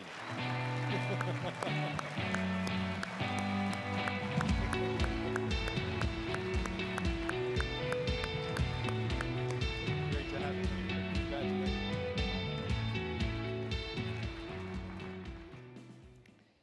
Wow. More than 150 PGA professionals you've mentored. You were the ultimate PGA mentor. Why is mentoring so important to you, for both you and the mentee? Well, when I reflect back, actually I'd like to first start off by thanking some people if I could. Sure. First, I'd like to thank the Special Awards Committee to honor me with an award that was named after a gentleman that I looked up to, and I think many of the people in the room looked up to as a great human being. Bill Strauss was a great way to end my career. So I want to thank the committee. The staff, Mallory and her staff, certainly Tricia, Jim Gallagher, the video team, all the people that helped put this evening together. I just want to take a moment to thank them, and also to congratulate the other award winners. To be honored by your association is a lifelong dream of a golf professional, and all of you who are on the stage tonight inspired me. I remember when I was on a committee to select award winners 7 years ago, and I read about 400 applications. And when you see that many quality people in your industry, it's very powerful. So congratulations to all the winners. Kevin, an incredible job you do with the Patriots. And to David, who will follow, really changed the paradigm of what golf instruction was all about. And to my great friend Daryl, who's sitting with my great friend Nelson Long. You will go down as one of the iconic golf professionals in Met section. So to be on the stage with you gentlemen is something that's very special. So as far as what I believe is important to a protege, is first of all, as a mentor, I think that what we can do is kind of give them the landscape of the industry, which changes from year to year, certainly from decade to decade. I think secondly, we can identify what their strengths and weaknesses are and develop a little bit of a path for them. I think we need to give them feedback, very honest feedback, timely feedback, I think is important. And then finally, I think we can offer them the opportunity for career advancement. I think it's very important to do that, to take the time to help them interview and prepare for jobs. On my side, I think growing up in the Met section was very special for a lot of reasons, but it really was our culture to really help each other. We had great, great mentors that we could lean on, and the traditional golf clubs and the members that supported us in our careers. So having grown up in the Met section made it easy to be a mentor because there were so many around me. And then I would say that certainly the assistants and the other professionals who give so much of themselves on our behalf is something that's very powerful. And so we owe it to them to bend over backwards if we can. And then I would finally, when I look at Ben and Adam and Bruce, certainly a great friend, the relationships, as Jeff spoke about, is something we will always take away, and they're lifelong relationships. So even though at one point they were protege, now they're great friends. I thought it was hyperbole in the video, but he does understand everything about everything. Great goal. Thank you. You hosted, let's talk about events for a second. At Westchester, you hosted the Barclays, the inaugural FedEx Cup playoff event, and then the KPMG Women's PGA Championship, obviously the championship of our era here. What was it like shaping these two marquee and very important events? Yeah, well, they were both initial events for sure, so there's a lot of importance. First, I give credit to Westchester Country Club, which hosted during my career 22 PGA Tour events. And the club's commitment to running major events to make the club available, and also to charity, was a big driving force. When you bring somebody like Barclays or KPMG, you have major sponsors, very important to NBC and CBS. To work with the PGA and Kerry Haig and the PGA Tour was certainly an honor. I think it gave the club a great energy and focus. I think when you have a major event at a club, it's very exciting. you kind of ramp up for it, but it gives the members great pride in their club. The staff are really tuned into the event. And I thought I was more like a traffic cop that tried to help the learning curve. When you bring people on property, I kind of knew where to go, where not to go, when to do it. So, and it stretched me as a person, as a professional. So the events were good for the club, good for the section, and hopefully good for the, all the parties involved. Well, we don't want to let you go without first mentioning your involvement in the golf careers and learning the game for our nation's heroes, those who are involved, servicemen and women that protect the country. And with Veterans Day right around the corner, as a past Patriots Award winner, can you share with the folks in the audience here your involvement in those programs and what it means to you?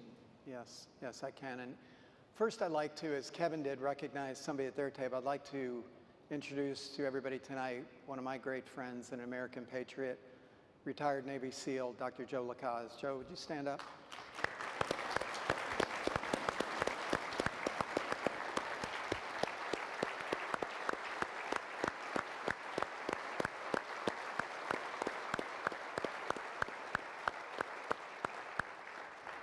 And I was very fortunate, actually, as life, I forget the phrase they used earlier, but it was like divine.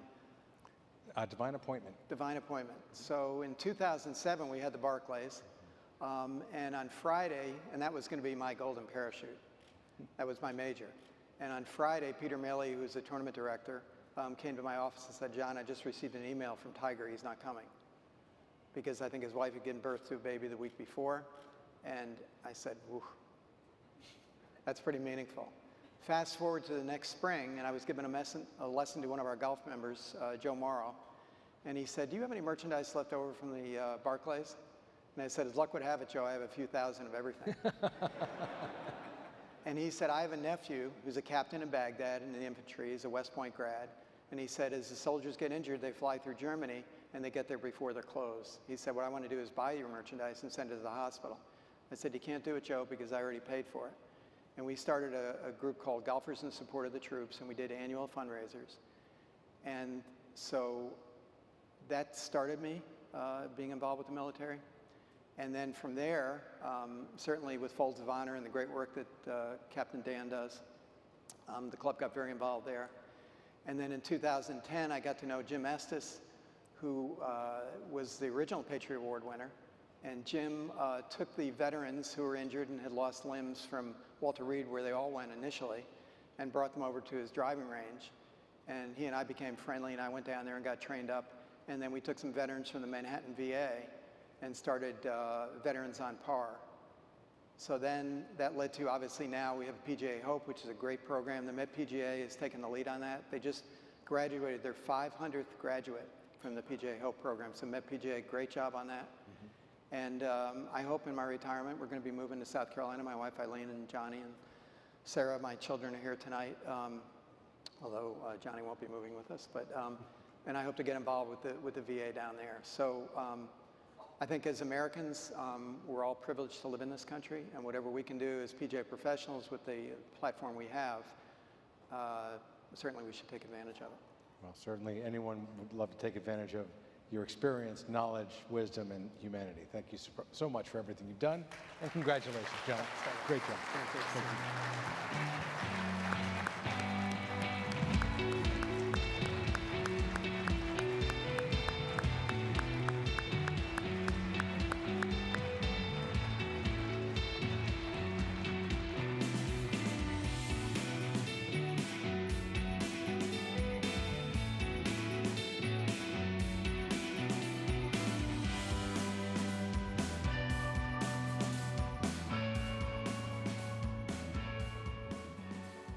Well, teaching and instruction are at the heart of the PGA of America, and our 2017 PGA Teacher of the Year, David Ledbetter, has coached 7 world #1s. As a legendary sage of the golf swing, David has enjoyed a roster of some rather remarkable students, ranging from Nick Price, Nick Faldo, and Ernie Els, to Michelle Wee and Danielle Kang. As his wife Kelly says, David's compassionate nature, coupled with his love of the game, has been the foundation of his success, and golf instruction wouldn't be the same as it is today without his influence. She's certainly right about that. Let's introduce a PGA professional who, by most accounts, needs no introduction, David Ledbetter.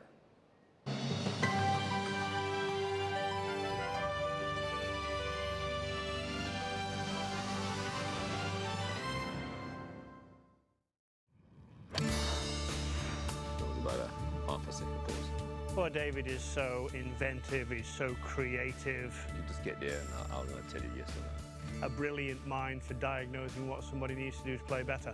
It's good. Okay, let's do it again. He's in my mind, and I think in a lot of people's minds, the best coach in the game. It doesn't have to be perfect online, but you see it's still a little bit late, what we call laid off from it. One of the great teaching careers in golf history actually began with a miss at European Tour School in 1976. I shot like 4 under the back 9, and I had a 10-footer on the last hole, and I knew it was sort of close. And I had this putt that sort of was a pretty easy putt, really, uphill right to left, and wouldn't you know it, I left it short. Lo and behold, I missed my card by a shot, playing Europe. And it sort of struck me then, well, maybe this is a sign. And I always said that was the best putt I ever missed. David became a PGA teaching professional. That's really good. And soon found success coaching an old friend from his junior golf days in Zimbabwe. He put a bladed wedge on it, same as a putt. Touched it. Wonderful, wonderful touch. Back in 1982, it was when Nick Price, he came and worked with me for 6 months, basically, stayed with me. He said, look, we've got to get this right. I want to stay over here, play over here. I felt a success immediately after working with him because I nearly won the British Open 3.5 months after I started working with him. And it was great. And then, a year and a half later, I won the World Series, which was at the ripe old age of 26. I sort of got known for working with good players, and that's really how it started. All the success that other Zimbabweans had, it kind of pales in comparison to what he did for some players. Obviously, Nick Faldo being the big one, that he really transformed Faldo's game. I think Dave and I worked just great together. I mean, we had that time when I started work with him in middle of 1985. The rebuild took a couple of years. He was a perfect student because he was just bound and determined, as I was. So it was almost as if we had two heads, working towards the same goal. Once I got my trust with it, we went on a great run. He got it. Nick Faldo has won the Masters.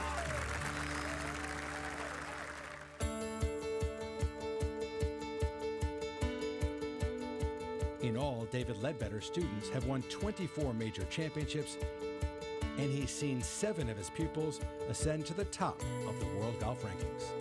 He's got a great eye for the golf swing, and he's got a great touch to convey his feelings of what he sees towards your golf swing. I think it's very unusual to find an instructor that is sensitive to the fingerprint of a golf swing. So marrying that fingerprint, the individuality of the person, the athleticism of that person, to the technical, analytical side of it, there are very, very few instructors that can do that. It's very important with the irons to get the lie right. You can get away with It's more than just about the golf swing. It's more than just about mechanics.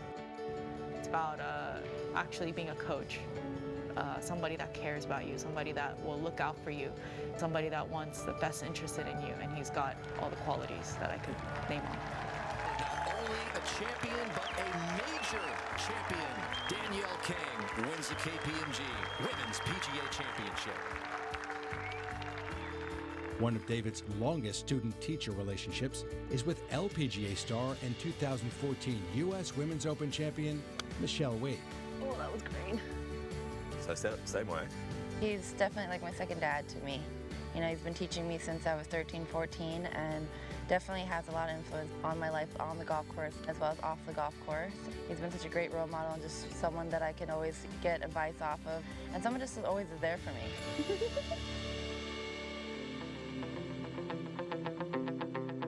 David's passion and commitment to the game of golf and PGA professionals is boundless. He's spoken at several PGA teaching and coaching summits. And I think as teachers, first and foremost thing that we have to do is really enjoy what we do. And I really love teaching.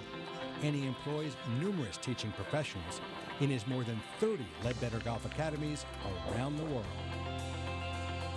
We who dare to teach must never cease to learn. So I'm continually learning, and that's the fascinating part of this game. You never stop learning. So you see your posture there? Pretty impressive to see that footprint in terms of his brand, like-minded instructors, you know, that we have worldwide. Just speaks to, you know, the, if you will, the impression that he's had on the industry. Because remember, this is where your power is, and certainly on all of us as staff members. He has gone all over the world teaching, influencing golf professionals, players at every level. He is truly worldwide. He's always everywhere. He's always on the phone, he's always traveling, just trying to spread his message, his passion, whether it's via golf or just helping people in life. Since I came out of college, I didn't really know what to do as a pro. And David was there for me. He was, you know, like a father figure. He set me up here in Orlando. That's why I'm here. He's been there for me ever since. So very lucky. Good. That's really good, Ben. There are the clothing deals and sponsorships, the numerous articles, best-selling books, and DVDs. But it's the respect David Ledbetter has earned from his peers that is perhaps his most lasting legacy. David, when he works with a student, he's totally committed to them. He does everything in his power to make him the best player possible. He has the magic touch. Everybody he works with turns into a superstar. If you look at the body of work that he's done his whole career, the way he's dedicated himself to teaching, and the quality of work that he's achieved with what he's done. I admire David a lot. I read a lot about what he says. I've learned a lot in my lifetime from David Ledbetter. He definitely deserves this award.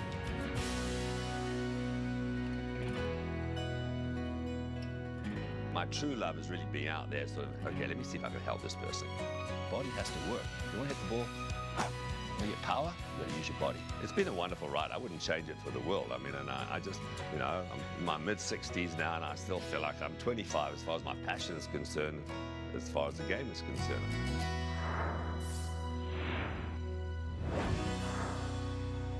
Ladies and gentlemen, PGA professional David Ledbetter.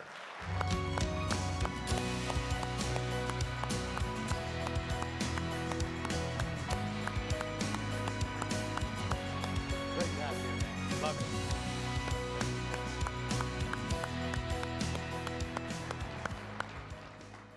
So I've spoken to a number of guys about you throughout the years. Nick Price, obviously the close friendship you have refers to you as Led. It's not just the relationship on the golf course, on the practice tee. It's just a relationship that's deeper than golf, it seems. And you have these kinds of relationships with a parade of stars who came to you to try and help their games. What was it like when you were building your business to have these folks turn to you, and how'd you get your first big break? I really didn't think about it at the time, Dave. You know, I think as teachers, you know, I started off as a young teacher when I first came to this country in 1976, and I attended a couple of teaching seminars. It was so long ago, even Chuck Cook was a young guy. That's how long ago it was. But in fact, Bill Strasbaugh, we just mentioned, Tom was mentioning, he was one of the instructors there. And so, you know, when I got into this, I taught from a very young age, and I just love to help people. I mean, I think that's one of the qualities you need as a teacher. You've got to want to see people get better and enjoy this great game, and that's why we're in it. We all love the game, and if we can impart some of that passion into these people that we help, and that's how we grow the game. So when I was working with these stars at the time, I mean, it wasn't as if I was trying to build a career. It was just something I enjoyed doing, and the fact I had some of my close friends who I was coaching at the time, people like Dennis Watson and so on and so forth, it made it was very satisfying to me, and I was at the right place at the right time. I mean, if you look at coaching in golf, it's amazing how it's only in the last 20 years or so that coaching has become very fashionable. You know, when I was coaching Dave back in the mid-'80s, there were very few professional coaches around. I mean, right, you had Jack Grout and Jack Nicklaus going way back, and there was Jimmy Ballard, but John Jacobs in England, but there were very few coaches. I mean, so back in the day, very few players had coaches. These days, very few players don't have coaches. It's the exact opposite. So it just happened. It wasn't something that I was trying to do. It was just through my love of coaching and teaching and trying to help people, and I knew a little bit, and I had some great talent that I was working with, and it all worked out in the end. So you said right place, right time. We heard divine appointment earlier on, but there's a saying, when the teacher is ready, the student will appear. And again, 24 major championships, 7 world number ones.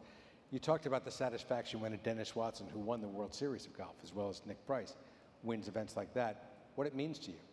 But a major championship is something different. All those majors, what's it like to watch your student go on out there and accomplish such an incredible feat? It's very satisfying. Listen, I'm not blasé about it. I mean, as they say in coaching, it's the next best thing to actually doing it yourself, and to see some of these players who really, their lifelong goal was to win a major, or majors, multiple majors. And so, yes, as a coach, it is something very, very thrilling, I have to say. I remember saying, somebody asked me earlier, what was the most, what moment do you remember the most out of all these players that have won majors? Well, I do remember when Nick Price hauled this tramliner across the green on the 17th at Turnberry, and I was there, and it was just, I mean, it was exhilarating. It really was. When he jumped up and down and snapped his fingers like that, I love that moment as well. Yeah. We're talking about all these world number ones, major champions, but you also love just developing the game from a young player, trying to get better. May not be destined for PGA Tour or the LPGA Tour, but you also take the time to mold those junior golfers. Why is junior golf instruction so important to you as well? Well, juniors have always been near and dear to me. I mean, my children, Hallie's here tonight, and Andy and James, I mean, they all played golf, and it's helped them in their lives. And to me, I mean, there's no better sport to teach your kids at a young age. And so I think it behooves us all, and it's great to hear about the ADM program, and Brendan Elliott talking about his, the linksters, the little linksters. I mean, this is what we've got to do in this business. We've got to get these youngsters, we've got to inspire them, we've got to give them put the passion into them at a young age, because, if you get kids at a young age, they're going to play for a lifetime. They might take a break here or there, but they are going to play. And so to me, I think it's really, really important, and seeing kids play and playing for the love of it. Now, when they maybe get to that level where they're trying to play professionally, it's a business. Things change, but yet when you can see the smile on these kids' faces, and it teaches them so much about life. I mean, golf, more than any other sport, it really does. It teaches so much, all the different aspects, the integrity and the honesty and hard work and everything else that goes along with it. So I think, to get involved with juniors, I mean, is really, really important for me. Teaches all the right things. And when I was growing up, my dad stressed, never ever root against somebody when they're playing. But in retrospect, I think I can say, thank God for that missed 10-footer in European Q School. We got you as a teacher, and you revolutionized. Yeah, and I have to thank my wife too, my long-suffering wife, who I met through golf, obviously, and was an LPGA player herself, and has put up with all the long hours that I'm never there, and so I have to thank Kelly a lot as well. Well, thank her, thank the family as well, and thank you for all your... Congratulations to all the winners tonight too. Great job, congratulations to you. Thank you very much.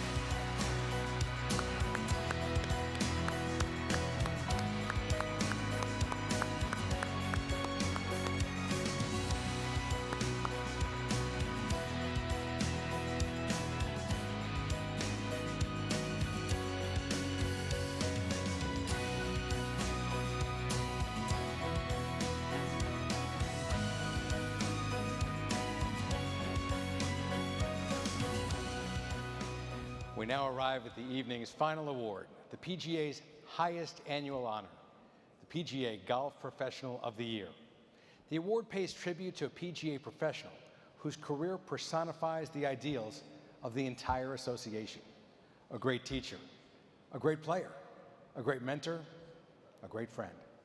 Darrell Kessner, the PGA Director of Golf at Deepdale Golf Club in Manhasset, New York, represents all of these and so much more. As one of the members at Deepdale so eloquently said, the likes of Darrell Kessner come along just once in a generation.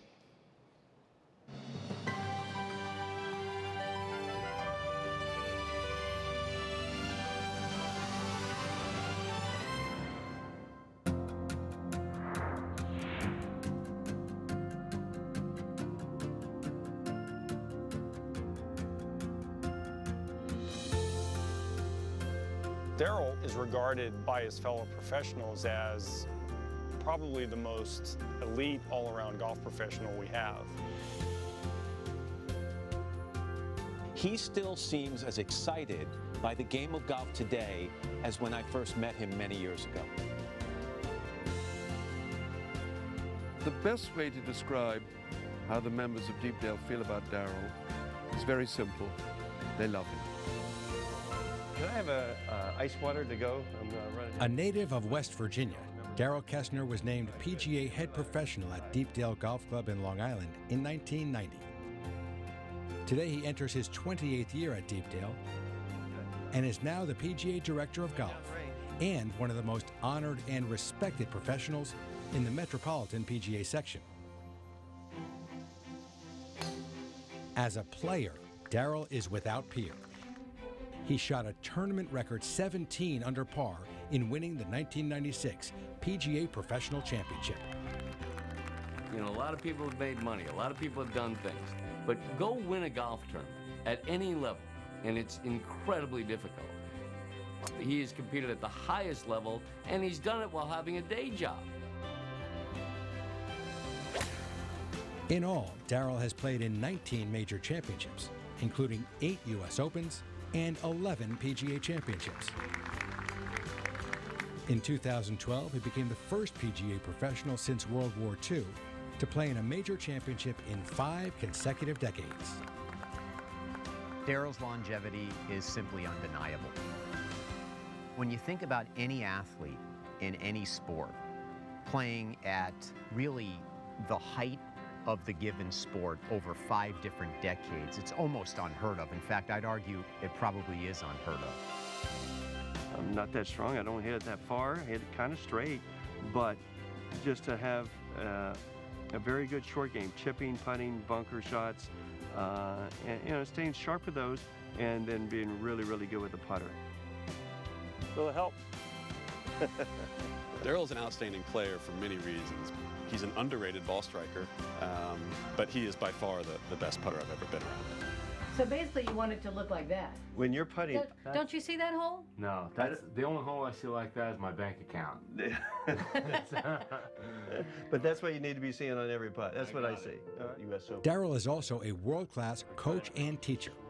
He's been a perennial member of both Golf Digest's Top 50 and Golf Magazine's Top 100 teachers lists.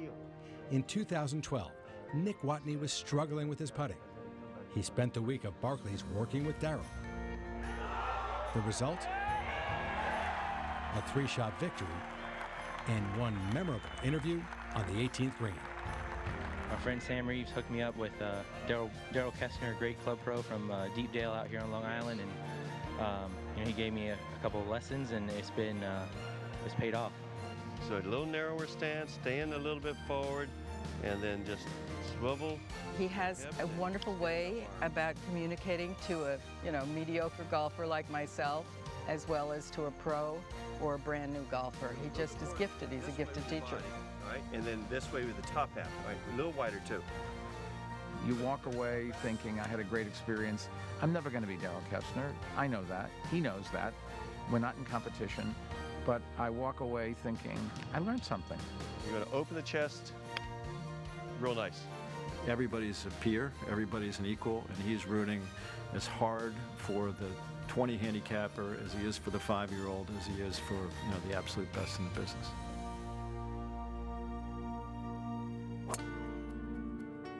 Too many people think of Darryl Kessner as a player and a teacher. But really where Darryl has been so important is in mentoring and supporting other professionals. I think people are inspired by him just to see what he does and how much he helps people and how much he truly loves to help people. That's definitely helped for the member play on the weekends for sure. I would say just about every assistant who's come through here in my 17 years and who's moved on to head professionals would probably say that, just want to be Darryl Kessner. I don't know where I would be without him, but I certainly wouldn't be where I am today as a professional, as a player, or as a person. There's no question that I would never have gotten to where I have gotten in my career without Darryl's influence.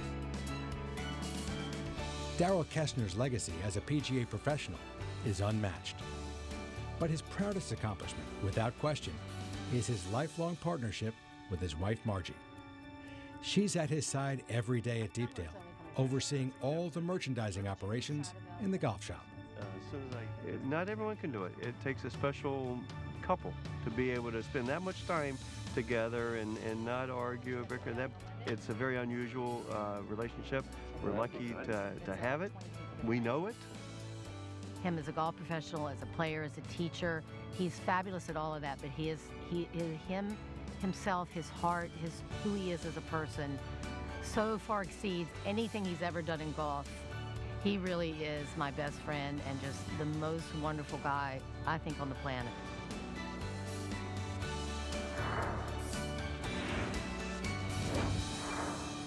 Ladies and gentlemen, the 2017 PGA Golf Professional of the Year and Margie's husband, Darrell Kessner.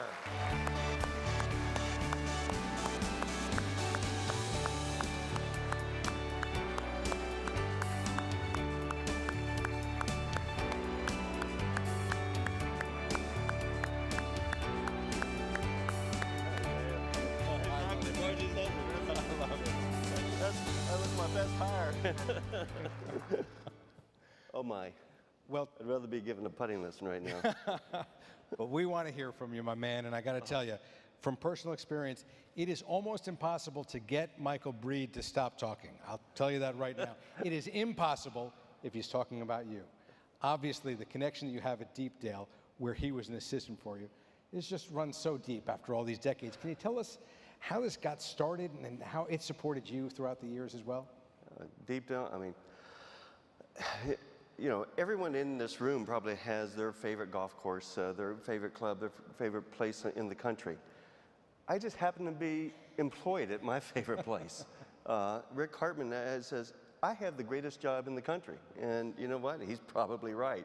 He keeps wanting to trade jobs with me. I keep telling him he couldn't do what I do. You know, I was a young assistant pro. I was doing a golf school with Uncle Nelson Long and Jim McLean and Rick Musco down in Trial in Jamaica. And I got a call from the Deepdale manager saying, Tom Haney said, hey, we're interviewing, looking for a head golf professional. We would love to interview you. And so I go up and interview, and like all the professionals in the Met section, when you're about to get a job, you make one of three calls. You either call Uncle Nelson Long, John Kennedy, or Charlie Robson. I said, Charlie, I think I'm going to get this job. And he said, Darrell, he said, Deepdale's a nice place, quiet little place. You go there, work 3 or 4 years, do a good job, and just move on to bigger and better things. 30 years later, thanks, Charlie. It's my Shangri-La.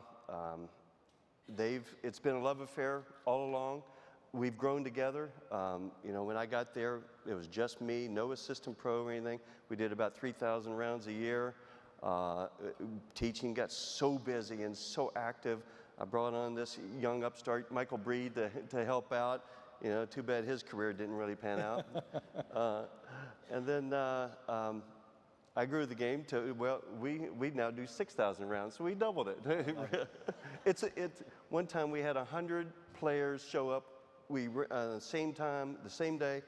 We ran out of carts, we ran out of caddies. They thought it was a zoo. How do we got to go somewhere else. This is too busy. No, but it's a special place to be able to, you know, I always say if you can putt the greens at Deepdale, you can putt anywhere in the world. But most importantly, it's the membership. The titans of industry, this or that. But more importantly, they're so nice. And the 3 presidents that I've had along my tenure there, they've let me grow with Deepdale. Deepdale's grown and bringing on, you know, these assistant pros and kind of mentoring them along the way, seeing them go on to bigger and better things. That's what it's all about. So it's been a special love affair. And a love affair that's gone 2 ways, I'll tell you that, because whether I talk to somebody who's a member there or assistants that have passed through there, always high praise for Darrell Kessner. But not just how you've turned out assistants that have gone on to do great things in the game as well, but the playing ability as well. We talked about all those major championships that you played in, 19 of them, and the only professional, PGA professional since World War II, to play in 5 different decades in major championships. Next year, you're going to compete in the 2018 KitchenAid Senior PGA Championship. Does it ever dawn on you that this is the kind of thing that Sam Snead once did? It's a bit overwhelming. When Bob Denny told me that I did 5 decades in a row of major championships, I said, how can that be? I'm not that old. But it did the math, and it is. It's overwhelming. You know, the only thing I had in common with Sam Snead is we worked at golf courses in West Virginia together. But now to have that kind of record with that, you know, through my good play, I got to meet my, you know, we've been from West Virginia, my longtime idol, Sam Snead, at Pinehurst at the PNC at the Champions Dinner, and he was being honored with the Sam Snead Award. So to meet him and tell him that you're my, you know, childhood idol, being from West Virginia and meeting you, and it was kind of a dream come true. But you know, Margie knew him way before I did. She grew up. Her family was from Hot Springs, her mother, and they knew the Sneads very, very well.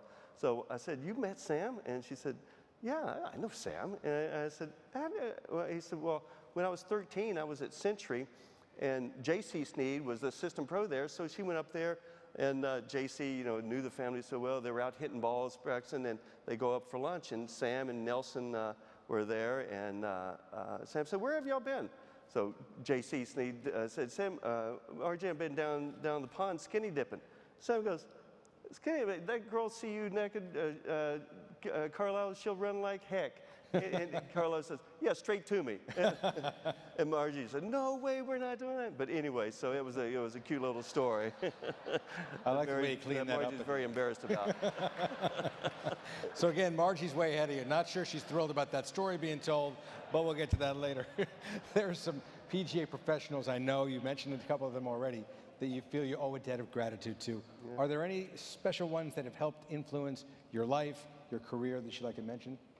Yeah, I mean, I no doubt I wouldn't be who I am or where I am in my career, you know, through my mentors from, you know, West Virginia, Vic Sorrell, and then going to the Met section, Dave Alvarez, Uncle Nelson Long, probably one of my best mentors ever, George Lewis, Bob Watson, Tom Neoporti, the truest gentleman in the world, Jim Flick was, and then Jim McLean. They taught me like a large part of the teaching side, so they go a long way. But you know, that being said, my peers probably have inspired me just as much. You know, growing up, and you know, you're playing along these guys throughout your career, and the next thing you know, you're kind of winding down, but you're still playing against them. And you know, guys that I admire, that my peers, like Bob Ford, the ultimate PGA professional that we all strive for. The mentoring that he's done with these young kids inspired me literally to try to do that. Jack Druga, who nominated me for this award, you know, we were young assistant pros together, and now, you know, head pros, Rick Meskel, Rick Hartman, you know,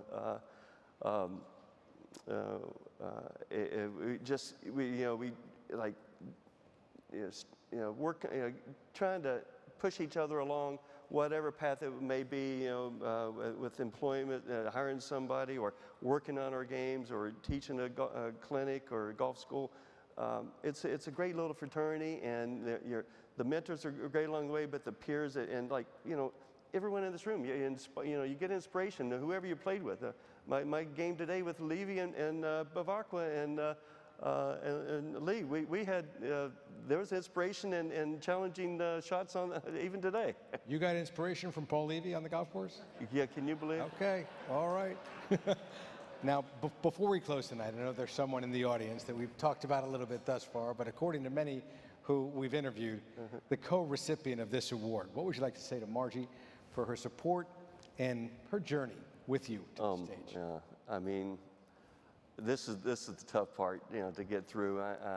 You know, those peers and mentors, you know, would be, you know, helped me along the way, but there isn't one doubt.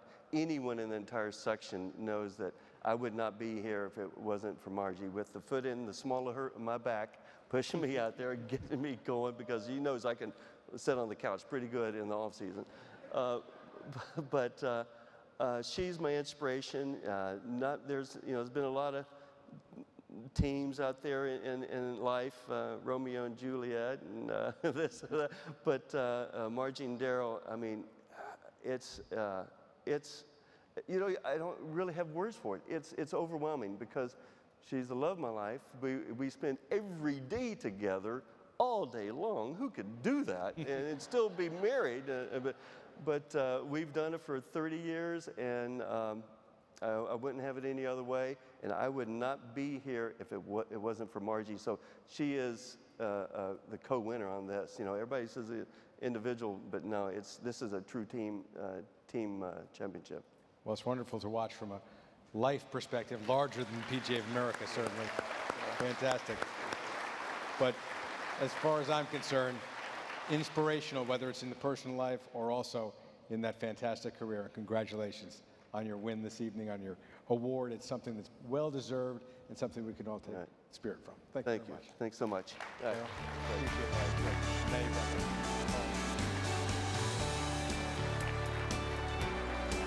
Congratulations, buddy. Thanks, buddy. Well deserved. Thank you so much. Yeah. Here we go. We're going. Yeah.